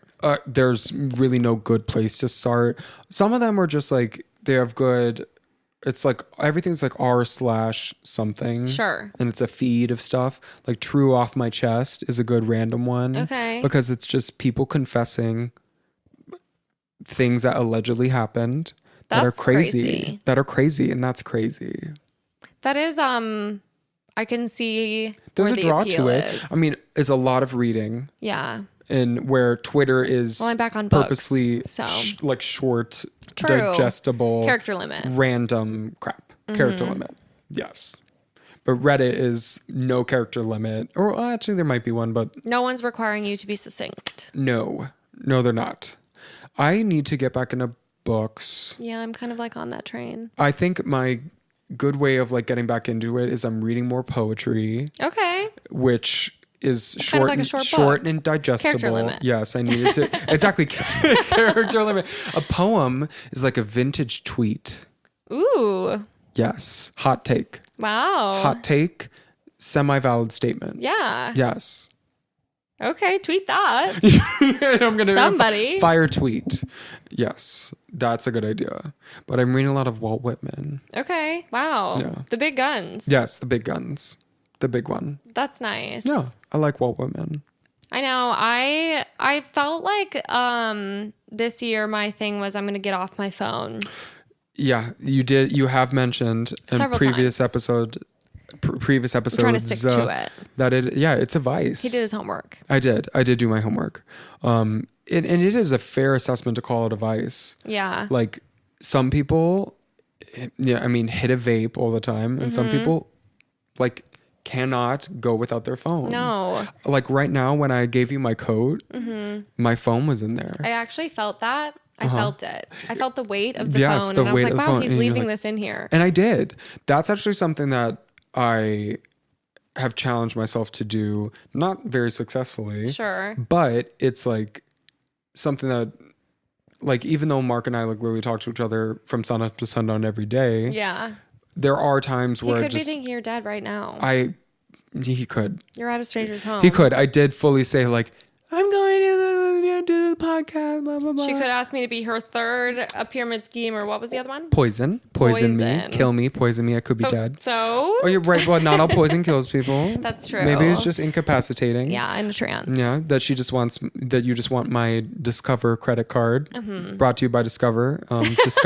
Discover great things is maybe what their slogan is, or Yeah. could be. Pay me. Patent it. Thank you. But it's something that I like. I still like. If I were to like leave my phone at home, I would feel naked, inept, and useless. Yeah. Because I'm always headphones in, listening to something. That's what I got Yeah. to challenge myself with. Is maybe like screen time is like, yeah, it's its own thing, but I can barely. Like my headphones died the other day. I was sitting Yeah. on the subway, and I actually texted Mark. I'm like, I'm going to kill myself. What am I doing? There's Like, nothing worse than being on public transit without headphones. without headphones, just like to drown the noise. And again, like I'm sure we're both podcast junkies. Yeah. Like need to either be hearing people talking or the same 15 songs that I listen to all the time. Totally. On repeat. Yeah. What kind of music do you like? So I would say, unfortunately, my main genre of music is probably like indie rock. That's not unfortunate. It feels very mainstream now. It's only unfortunate if the bands that you listen to have been canceled for misogyny, sexual assault. So I don't like those ones. Yeah. Okay. See, already off to a great start. The ones that I write off. Or people like Ariel Pink who went to the insurrection. Yeah. That's the thing. Did like their music. Oh yeah. Put your number in my phone. Is that Ariel Pink? Yeah. Yeah. Can't be an insurrectionist sympathizer though. No. Where were you on January 6th? That's what we gotta Where ask was all the I indie on January? bands. I was at work in the GI clinic because I fully was like, I was like walking back and forth going like, hey, can you believe that there's this protest? And then within an hour, I was like walking back, holding my phone like sideways, going like, this is on the news. Kind of Crazy. dystopian, to be honest. Very dystopian. Especially while you're at work. Oh, surely. Oh, like at work, like having to pretend things are normal and people are going like, my poop is different. Especially when working in poop. Oh, deep in the shit and watching shit. In the most literal sense. Absolute shit. Crazy. Yeah. It's very funny. Also meta. Something about it. I mean, I can't believe that I managed to rope Ariel Pink back to poop, but... You have a natural talent for that. I do. Jesus and Christ. put that on the resume. Oh, yeah. Can relate anything. Anything to poop. Fecal matter. Oh, yeah. Back to feces. Do you have any like top 2 favorites as of late? Artists? Maybe not all time, but just poops? as of late. No. Well, as of poops, yours would be going or not going at all. Yeah. Artists would be. So one of my favorite artists of all time is TV Girl. I don't know if you're familiar. Yes, I saw them recently. Did you? I've seen them live 3 times. Yeah, they are really good live. Really good live. They recently had kind of a resurgence because one of their songs like popped off on TikTok. Yes. So they went on another tour without even releasing an album. Uh-huh. So I actually saw that album's tour twice. They're really talented. They're very fun. My friend who got the jaw implant was the one that took me to their concert. They're really good. They're really, so really good. Groovy. What are some good songs from them? Their French to Exit album I love. Yes, Lovers Rock is a good one. Mm-hmm. Blue Hair or Indigo Hair, something. I think like it's that. just Blue Hair. I think it's just Blue Hair. Yeah. Is a really good one. In between some songs that they did, the main singer ate a banana on stage. I thought that was really neat. Something kind of raunchy about that. Yes. I really like TV Girl. That's an excellent choice. Yeah. They were like my favorite band for a really long time. Sure. Would love for them to put out some new tunes. Hint, hint. They totally can, because one of them is still like, I think it was the main gentleman. I don't know. I'm not going to pretend like one of them is the A man and the B man front runner, but one of them has written, at the concert, he was talking about how he wrote some songs for like some pretty high profile people. Yeah. So he's the capacity to write some music that TV Girl could do. Yeah. I would love to see. Keep it in-house. Especially given that I think that they have their own resurgence. TikTok can offer that. Totally. To literally any artist. I mean, at this point, if you go viral, ride that. Yeah. Gaga's Bloody Mary. Totally. Getting featured on one TV show, which low-key was like an incredibly big one. Technically not low-key at that point, maybe high-key. But it had this big resurgence just because they can figure out a silly little dance to it. Yeah. And honestly, I mean, sorry to all my Gaga little monsters, but not a crazy song. She has better. She has better. It wasn't even like a single. Yeah. I don't think it was even slated to be a single. I don't think so either. On Born This Way. Yeah. But regardless, TikTok has managed to make a niche song be ultimately recognizable in like the multi-million level of streams. This is crazy. It's so disproportionate, which is funny, but it also can, for some people, if it speaks to them, they're like, oh, I like that. Totally. Like, I like that groovy TV Girl song. TV Girl is a little notorious for a lot of their songs sound similar. Yeah. They have their own very type particular of, style. Yeah, very particular type of groovy style. Almost like, I'm not gonna phrase it well. It's very. It's like it has like 80s. Yes, disco. It's almost disco, like up tempo, like tambourines and like cute little keyboard and a lot of the similar kind of vocal cadence and that type of stuff. Which, like, if they found one song on TikTok, they could say, "Oh, I like all of their discography." Easily. You can't hate a single song. No, that makes sense. They're really good. Did you have another one? So my second, who also recently had a resurgence in a way where they completely shifted lanes, is Allie and AJ. Allie and AJ. Yeah. That's a good pick. Yeah, so they kind of like, I mean, obviously I still love all of their old music. Yes. But that's like very much more their pop era. And they've Sure. also kind of moved into this like incredible indie space. They make such good music. I don't even know. They put out an album called A Touch of the Beat. The full name is A Touch of the Beat. Gets you up off your feet and out and into the sun, which is like crazy. I love a long ass album. Quite literally a sentence. Yeah, that's actually more of a Maybe sentence than an idea. a run-on sentence even. Probably. I feel like I could fit a semicolon in there. Something. I don't know how to use punctuation. semicolons. Me neither. As someone who isn't good at math or science, I probably should know grammar. Maybe. And I don't. Yeah, I am sure that I misuse them. The only way that I could probably effectively use one is if the next part that I start with is I, which is Sure. basically cheating at that point. Yeah, it is. Yeah, it's cheating. I do think, though, that in the sense of no one knows how to use a semicolon. It's unifying. Yeah, it's kind of like a safe It is. space. It is. The semicolon is more of a tattoo idea than a form of punctuation. And that's so true. That is very And I've true. always said that. What is a tattoo idea that you hate that people get all the time? I mean, the infinity symbol feels like a cop-out, but that's definitely one. That's fair. I like when they manage to make something out of it. Yeah. I totally get that it could be a very personal thing. And I like when people have have like stories and motivations behind Me their tattoos. too. But ultimately, that's a fair, like, really? Sorry. And it's one of those things where, like, I think because it became so popular and everyone did it, because the meaning behind it I can respect. Yeah. But I think it's just when everyone has the same symbol, it gets a little... That's fair. It is kind of like you're one of those. Yeah. Not to shade anybody, and I don't think that she will ever find this, but if she does, I'm so sorry. There was a nurse on my old unit who had a little mustache tattoo on the finger. And I did kind of look at that and go, damn. Yeah.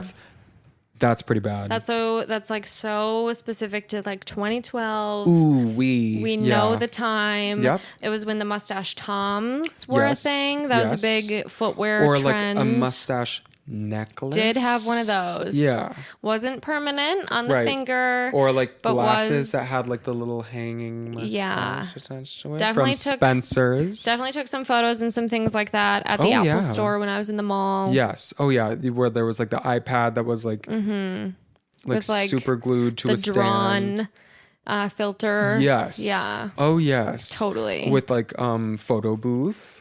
It was always photo booth was slay. I love that was like the original thermal filters. filter. Yeah, the thermal filter. Yeah. That was my favorite one. Really atrocious looking. Scary. So fun though. Scary. No one looks good smiling in that. No. Your teeth are fucked up. Your teeth are yellow. Your face is red.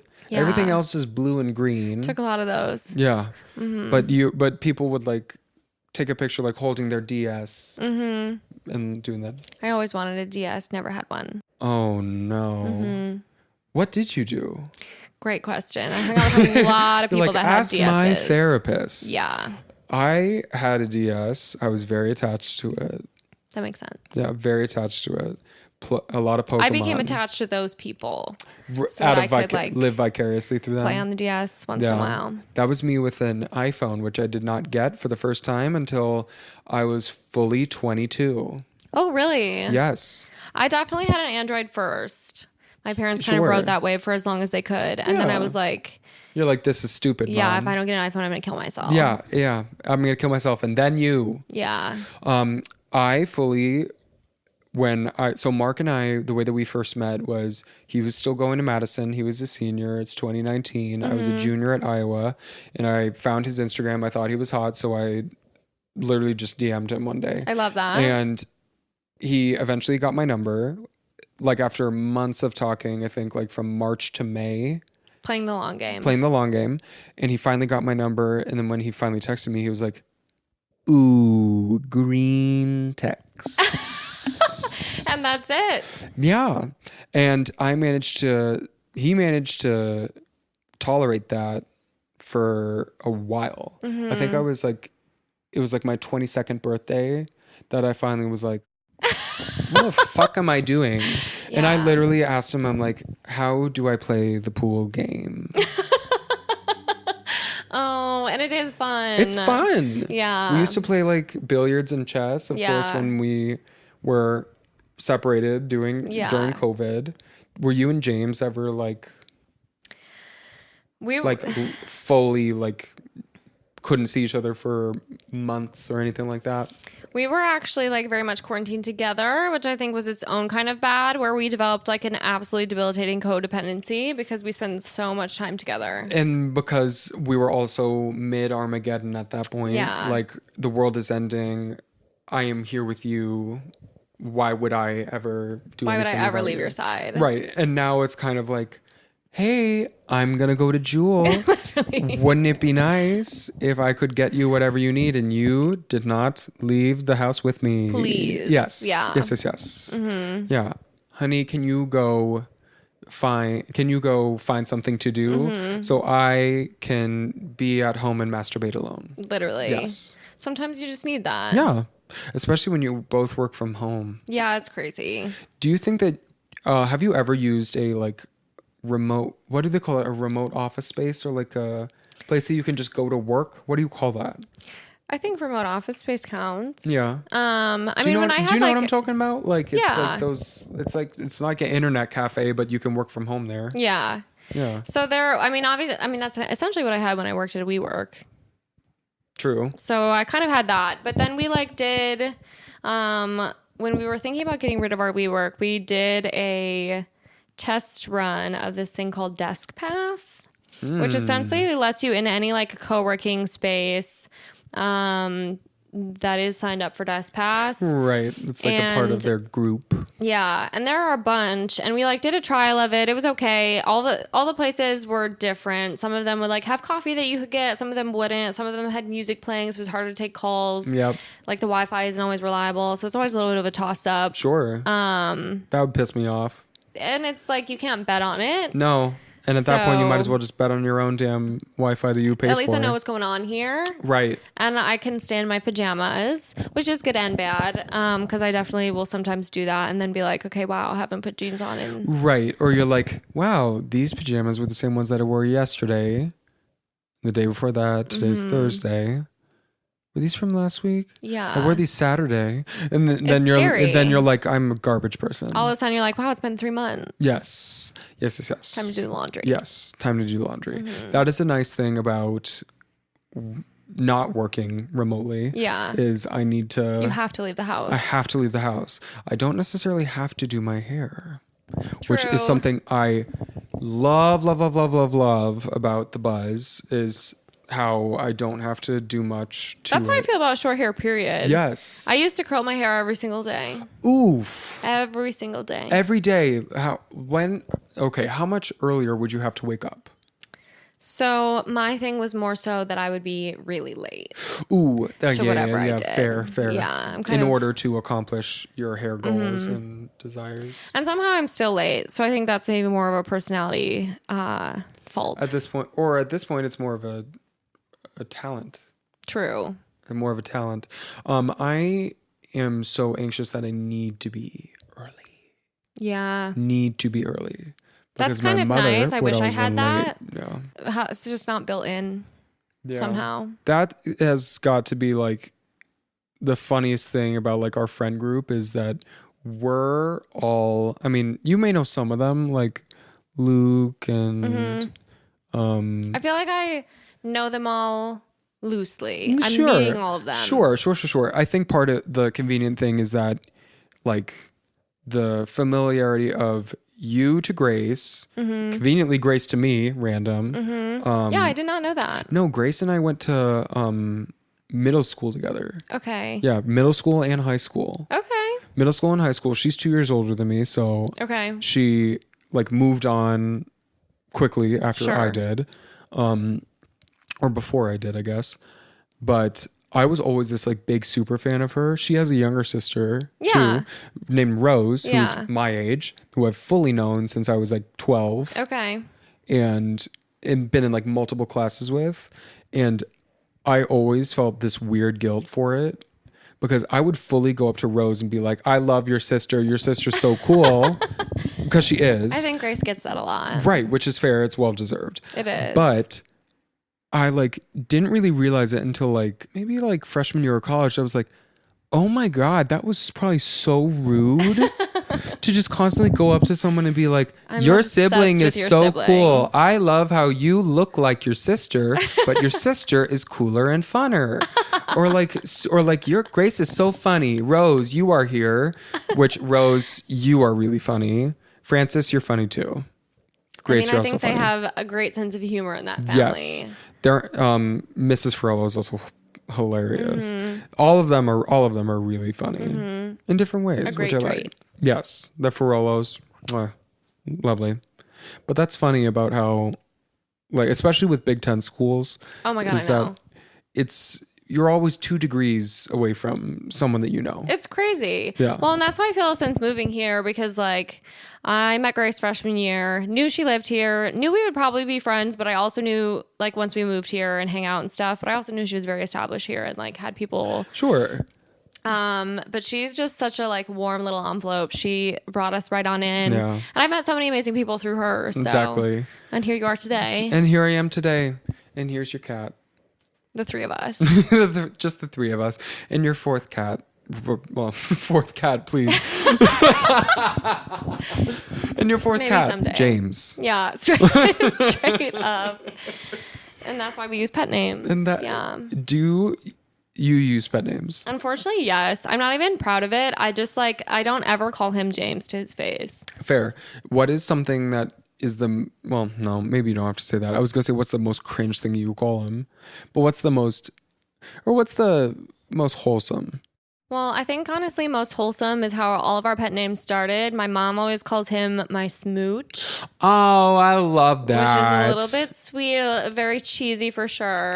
I feel like there are things that are like more eye roll than that. Yeah. My smooch, yeah, I like that. So that's kind of how they all spawned, but then they've got like, I don't know, they morph and yeah. Oh, they become evolved, crazy. yeah.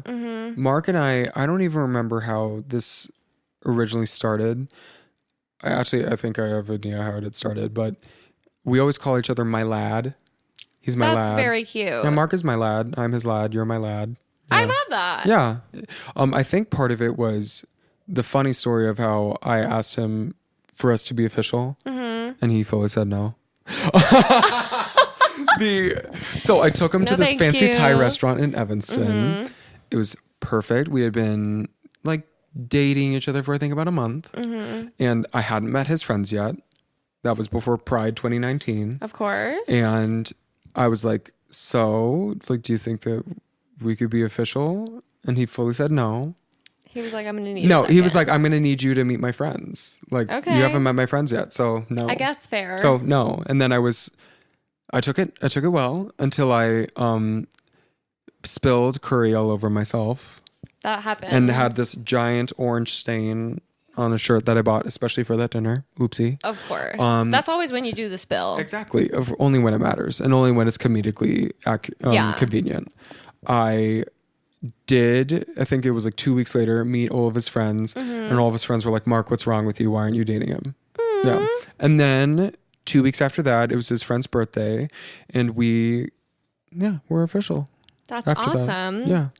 I'm also loving how much you take charge in the relationship. I think that's very cool. I don't know if I necessarily take charge. I think that's a funny thing. I took a lot of charge in the initiation, but the funny thing is Mark is like the driving force. Okay. Because like I said, he manages my social calendar. So that's interesting, because I would say same with me in the sense of the social calendar, but James probably initiated most of the relationship and pieces like that. Yeah.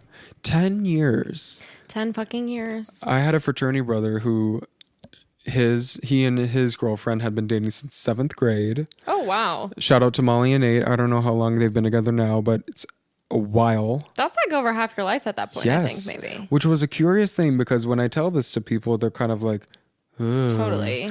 But once the people who know them see them together, it's like frickin' frack. Like, yeah. Of course. I mean, at this point, James and I like grew up together. Yep. So I think it was hard to avoid. And don't get me wrong, we broke up, I think 3 times. So there was definitely, it's 10 years, give or take. Okay. I don't think that it's relevant unless you think so. Yeah. I don't think it's relevant enough to break it down on like, Right. and on this day we took a break. No. And then we resumed on that day. So minus those 2 months and 4 days. And like I said, bad at math over here. Exactly. Bad at math, no thinky. Yeah. So 10 years. 10 years.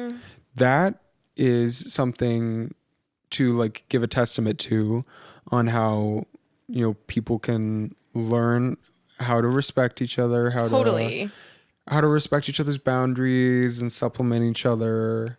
Well, and surviving a pandemic together is kind of a crazy thing. Indeed. Mark and I also did that. Yeah. I think that was a bonding thing, but pretty not... good tester. Yes, it surely was. Mark and I started long distance. Then, because I had to go back to school. Okay. Even though we were both in the Chicago suburbs, when we started, I had to go back to school. And then the pandemic. And then we went for a while without seeing each other just because of pandemic stuff. And I was living at home with my parents, and they're about the same age as yours, so I didn't want to. Totally. Then it gets testy. You don't want to take any risks. Yeah, and Mark was living alone, or technically I think he had a roommate who was also breaking a lot of COVID rules. So that was also another thing. That'll happen. Yeah. So it was challenging, but I think it ultimately was fruitful. Yeah. Would love to never do it again. Oh, never doing it ever again. Pretty much ever. So bird flu 2028. Yeah. We're actually gonna opt out. Yeah, I actually will not be participating. I'm so sorry. Thank you consideration. Yeah, thank you so much for the consideration. I really do appreciate that you've considered me. I think that me and my nursing knowledge and insight and my trauma from working in one pandemic is enough, actually. Yeah. Thank you. Right. So when Super Polio 2029 comes out, I actually maybe I'll opt in for that. That's going to be the one. Yeah, if I sit one out. I could do every other one. Every other, I think that's fair. Yeah. You can only ask so much. Yeah, Mega Omicron Delta Upsilon 2032. We're going to sit that one out. That one I'll sit out. Yeah. Yeah, that one I'll sit out. Got to pick your battles. Exactly. As they say. No, gotta pick your battles. Well, something fun about this is I could literally talk to you all day long. I could too. This is already one of my longest podcast episodes. So I think, one, that means you're coming back. Oh, there clearly has to be a part 2. Yeah. Number 2, poop, again. Electric Boogaloo. Yeah. Ooh. That's nice. I know, I pulled that out, yeah. You did. Yeah. Okay. I mean, technically that has to be the name for the sequel. I don't know what this one's going to be so called. True. But literally, thank you. This is the start of a wonderful, beautiful friendship. I cannot wait to see how this turns out. It's going to be really good. Exactly. Can I move into your little alcove over there? Of course. Thank you. It's the newborn's room. All I need is a dog bed. Thank you. Easy. Yes. We can make that happen. Well, something I like to do at the end of my episodes that I forget about half the time, but I'm remembering today, is to do a thought exercise. Oh. This is obviously a Pessimistic at Best podcast, but the positivity exercise of doing rose and a thorn. Oh, Are I you familiar? love that. Yes, I am. Some people call it peach in a pit. I've never heard that. Really? Yeah. Peach in a pit. I have never heard Peach that in in a my pit, life. rose and a thorn. Interesting. Piss and a shit. Piss and a shit. In that case, which one's the good one? That's up to you. Okay. Well, then we're doing the piss and a shit exercise because I think that's only fitting for this episode. Only appropriate. I'm actually going to let you call it Rose and a Thorn. Are you sure? As a courtesy. I mean, at this point, the amount of times we said this is the max amount of times I've said poop on a pod. James, put it right here on the video of this, maybe, on how many times I've managed to breathe. I actually love that idea. That's a good one. We're tallying. Yeah. We are tallying. Yeah. James, if you've gotten to this point in the podcast, you have probably been tallying this whole time just inherently.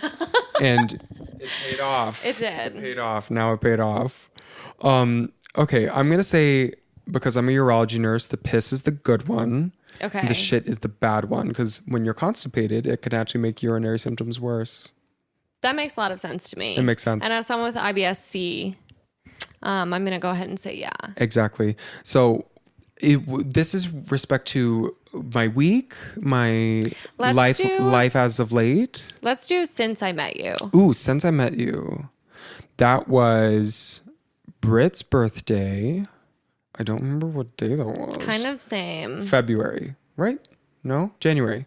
I feel like it was January. January. Okay. In the past 2 months of 2023, I've really gotten more at peace. I started a new SNRI. Mm-hmm. And I think that that's really kind of helped me just be more chill, be more mellow. You feel mellow. Yeah. You feel so chill. I think that that's something that I really struggled with for a long time. Is like wanting to be myself, but not having just the approach. Yeah. Or like hindering myself. And I feel like I have less apprehension with it. That's nice. So that's a good piss. That is a really good piss. That's a good piss. Mm-hmm. Again, that's also trademarked. And what's my shit? Mm-hmm. What is my shit? This is such a stupid one, but my shit is just Chicago weather. I miss the summer. Yeah. Yeah, but you've been here 6 months, so you had at least a little bit of summer. I did. It was like tail end. Yeah. I also love fall, and I feel like I had a pretty good fall here. Fall's not that bad. It's just that winter can be just like... Winter sucks. Winter sucks. This, though, has been a surprisingly rainy winter. Yes. Compared to, like, I'm used to Wisconsin snow. I am a winter baby. I'm a January baby. Yeah. I don't mind snow. Yeah. I don't like being cold and wet. Fair. I don't like being cold and wet. I don't like that tomorrow I have to go see my urologist up at Swedish, and I walk from the Brown Line stop all the way to Swedish, which is like a half a mile. Yeah. And last time I did that, I got caught in the cold, wet rain. Yeah. So that is a good shit. That is good shit. That is not trademarked. Whoever wants it, you can have it. Have it. Yeah. It's yours. It's yours. It's my shit. Now it's yours. Okay, well, those are good answers. Thank you. I think for me, in the last 2 months, my piss... My piss was honestly probably my vacation, which feels like cop-outy, but I think it was in the sense of I got to escape that shit, whether you're talking about... That's not a cop-out. Vacations are good for you. Vacations are really good. I also hadn't taken one in a long time because I was saving up so much PTO in order to take this one. Which I think is dumb about how the working world works. Yeah. Here in America, abroad, that is not how it works. It's not. Yeah, you can take a holiday. Yeah. Everybody takes one. Totally. And you don't have to earn it first. No, you don't have to earn it and then plead for it and be like, please. Yes. Stupid. So that was really nice. It was a much needed break. And we were gone for a week. The weather was gorgeous. It was good to see James's family. Love the pictures of it. Thank you. It was gorgeous. Did a lot of self-timer on the Apple Watch. Oh yeah. Mm-hmm. Of course. Naturally. Yes. My shit, I would say in the last couple months has honestly probably been, I mean, I was sharing this with you. Mm-hmm. We spent way too much money on furnishing this apartment when we first got here. Yeah. It was also like I got to Chicago. I was very much in a yes mindset so I could meet new people. Of course. Say yes to everything. Right. And do all the things, explore. Mm-hmm. got extremely poor, Yeah. which will happen. Being broke is shitty. Yeah. Which is why it's a good shit. Yeah. Again, that's not trademark yet. It's Whoever not. wants it, you can have it. You can literally have it. Yeah. And so, yeah, we're on the up and up though. I haven't been spending as much, which feels great. Yeah. And I think it's one of those things too where like Chicago, it just is more expensive than Madison. Yeah. And at first I was like, that doesn't really matter. It doesn't mean anything. I won't notice. Because literally in Madison, wasn't checking my bank account, didn't have to. Yeah. Now you got to check. Now you do have to check. You got to look. Yeah. That is something that I have to do now because my parents very politely said, we are moving to Boost Mobile and you're not coming You're with. getting off. Yeah. Yeah. And you're going to make your own. And I was like, okay, yeah, I'll do that this week. They're like, actually, you're going to do it today. Mm-hmm. The friendly old push. The friendly little push to be like, call T-Mobile today. Yeah. Ergo now. And set your own thing up. So that is something that I'm going to have to do too. I think all of us will go through that. Yeah. We'll go through our peaks and our valleys. And then summer will be a We'll go through our piss and our shit. Deep valley. We will piss and shit. Yeah. Everybody. The natural human will cycle. piss and shit when you think about it. Everybody does it. Yeah. Life is about pissing and shitting and good and bad when you think about it. It's all a cycle. It is all a cycle. Well, thank you literally so much for coming on this podcast. Sam, thank you so much for having me. This is so fun. It was so much fun. You're obviously coming back. Returning guest. Yes, absolutely. Returning guest. And I will actually leave my nursing stuff in this podcast.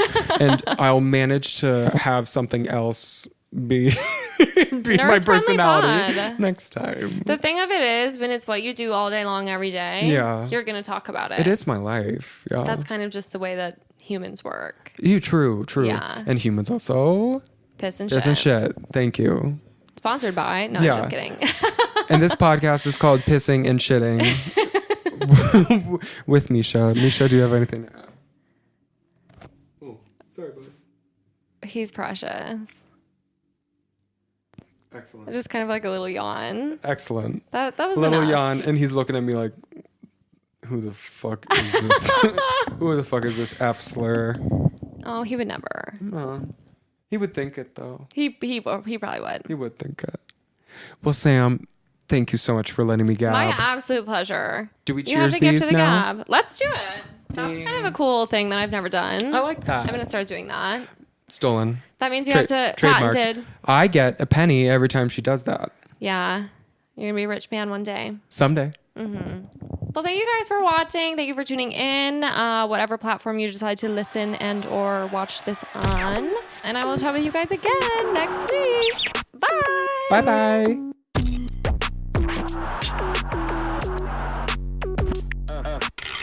Another cathartic convo in the books. I feel better. How about you? Thank you so much for listening. Now I just want to jump on here and say, don't forget to follow and or subscribe to the pod on your favorite streaming platform for new episodes every single week, because I know you can't get enough of me. Additionally, if you want to gain access to exclusive episodes and lots of other goodies, join our Patreon and support the pod with your hard-earned American dollars. You can find the link in our show notes, or you can also visit us at patreon.com/pessimistic@best. And of course, don't forget to follow us on Instagram at pessimistic@best. And if you're as obsessed with me as I am with you, you can find me at Sam Georgeson on all platforms. And last but not least, I'd like to give a special shout out to my podcast editor and producer, the love of my life, James Arbai, whom I literally could not do this without. So thank you, James. I love you so much. And thank you guys for joining me again this week. I love you too, and I cannot wait to chat with you again soon.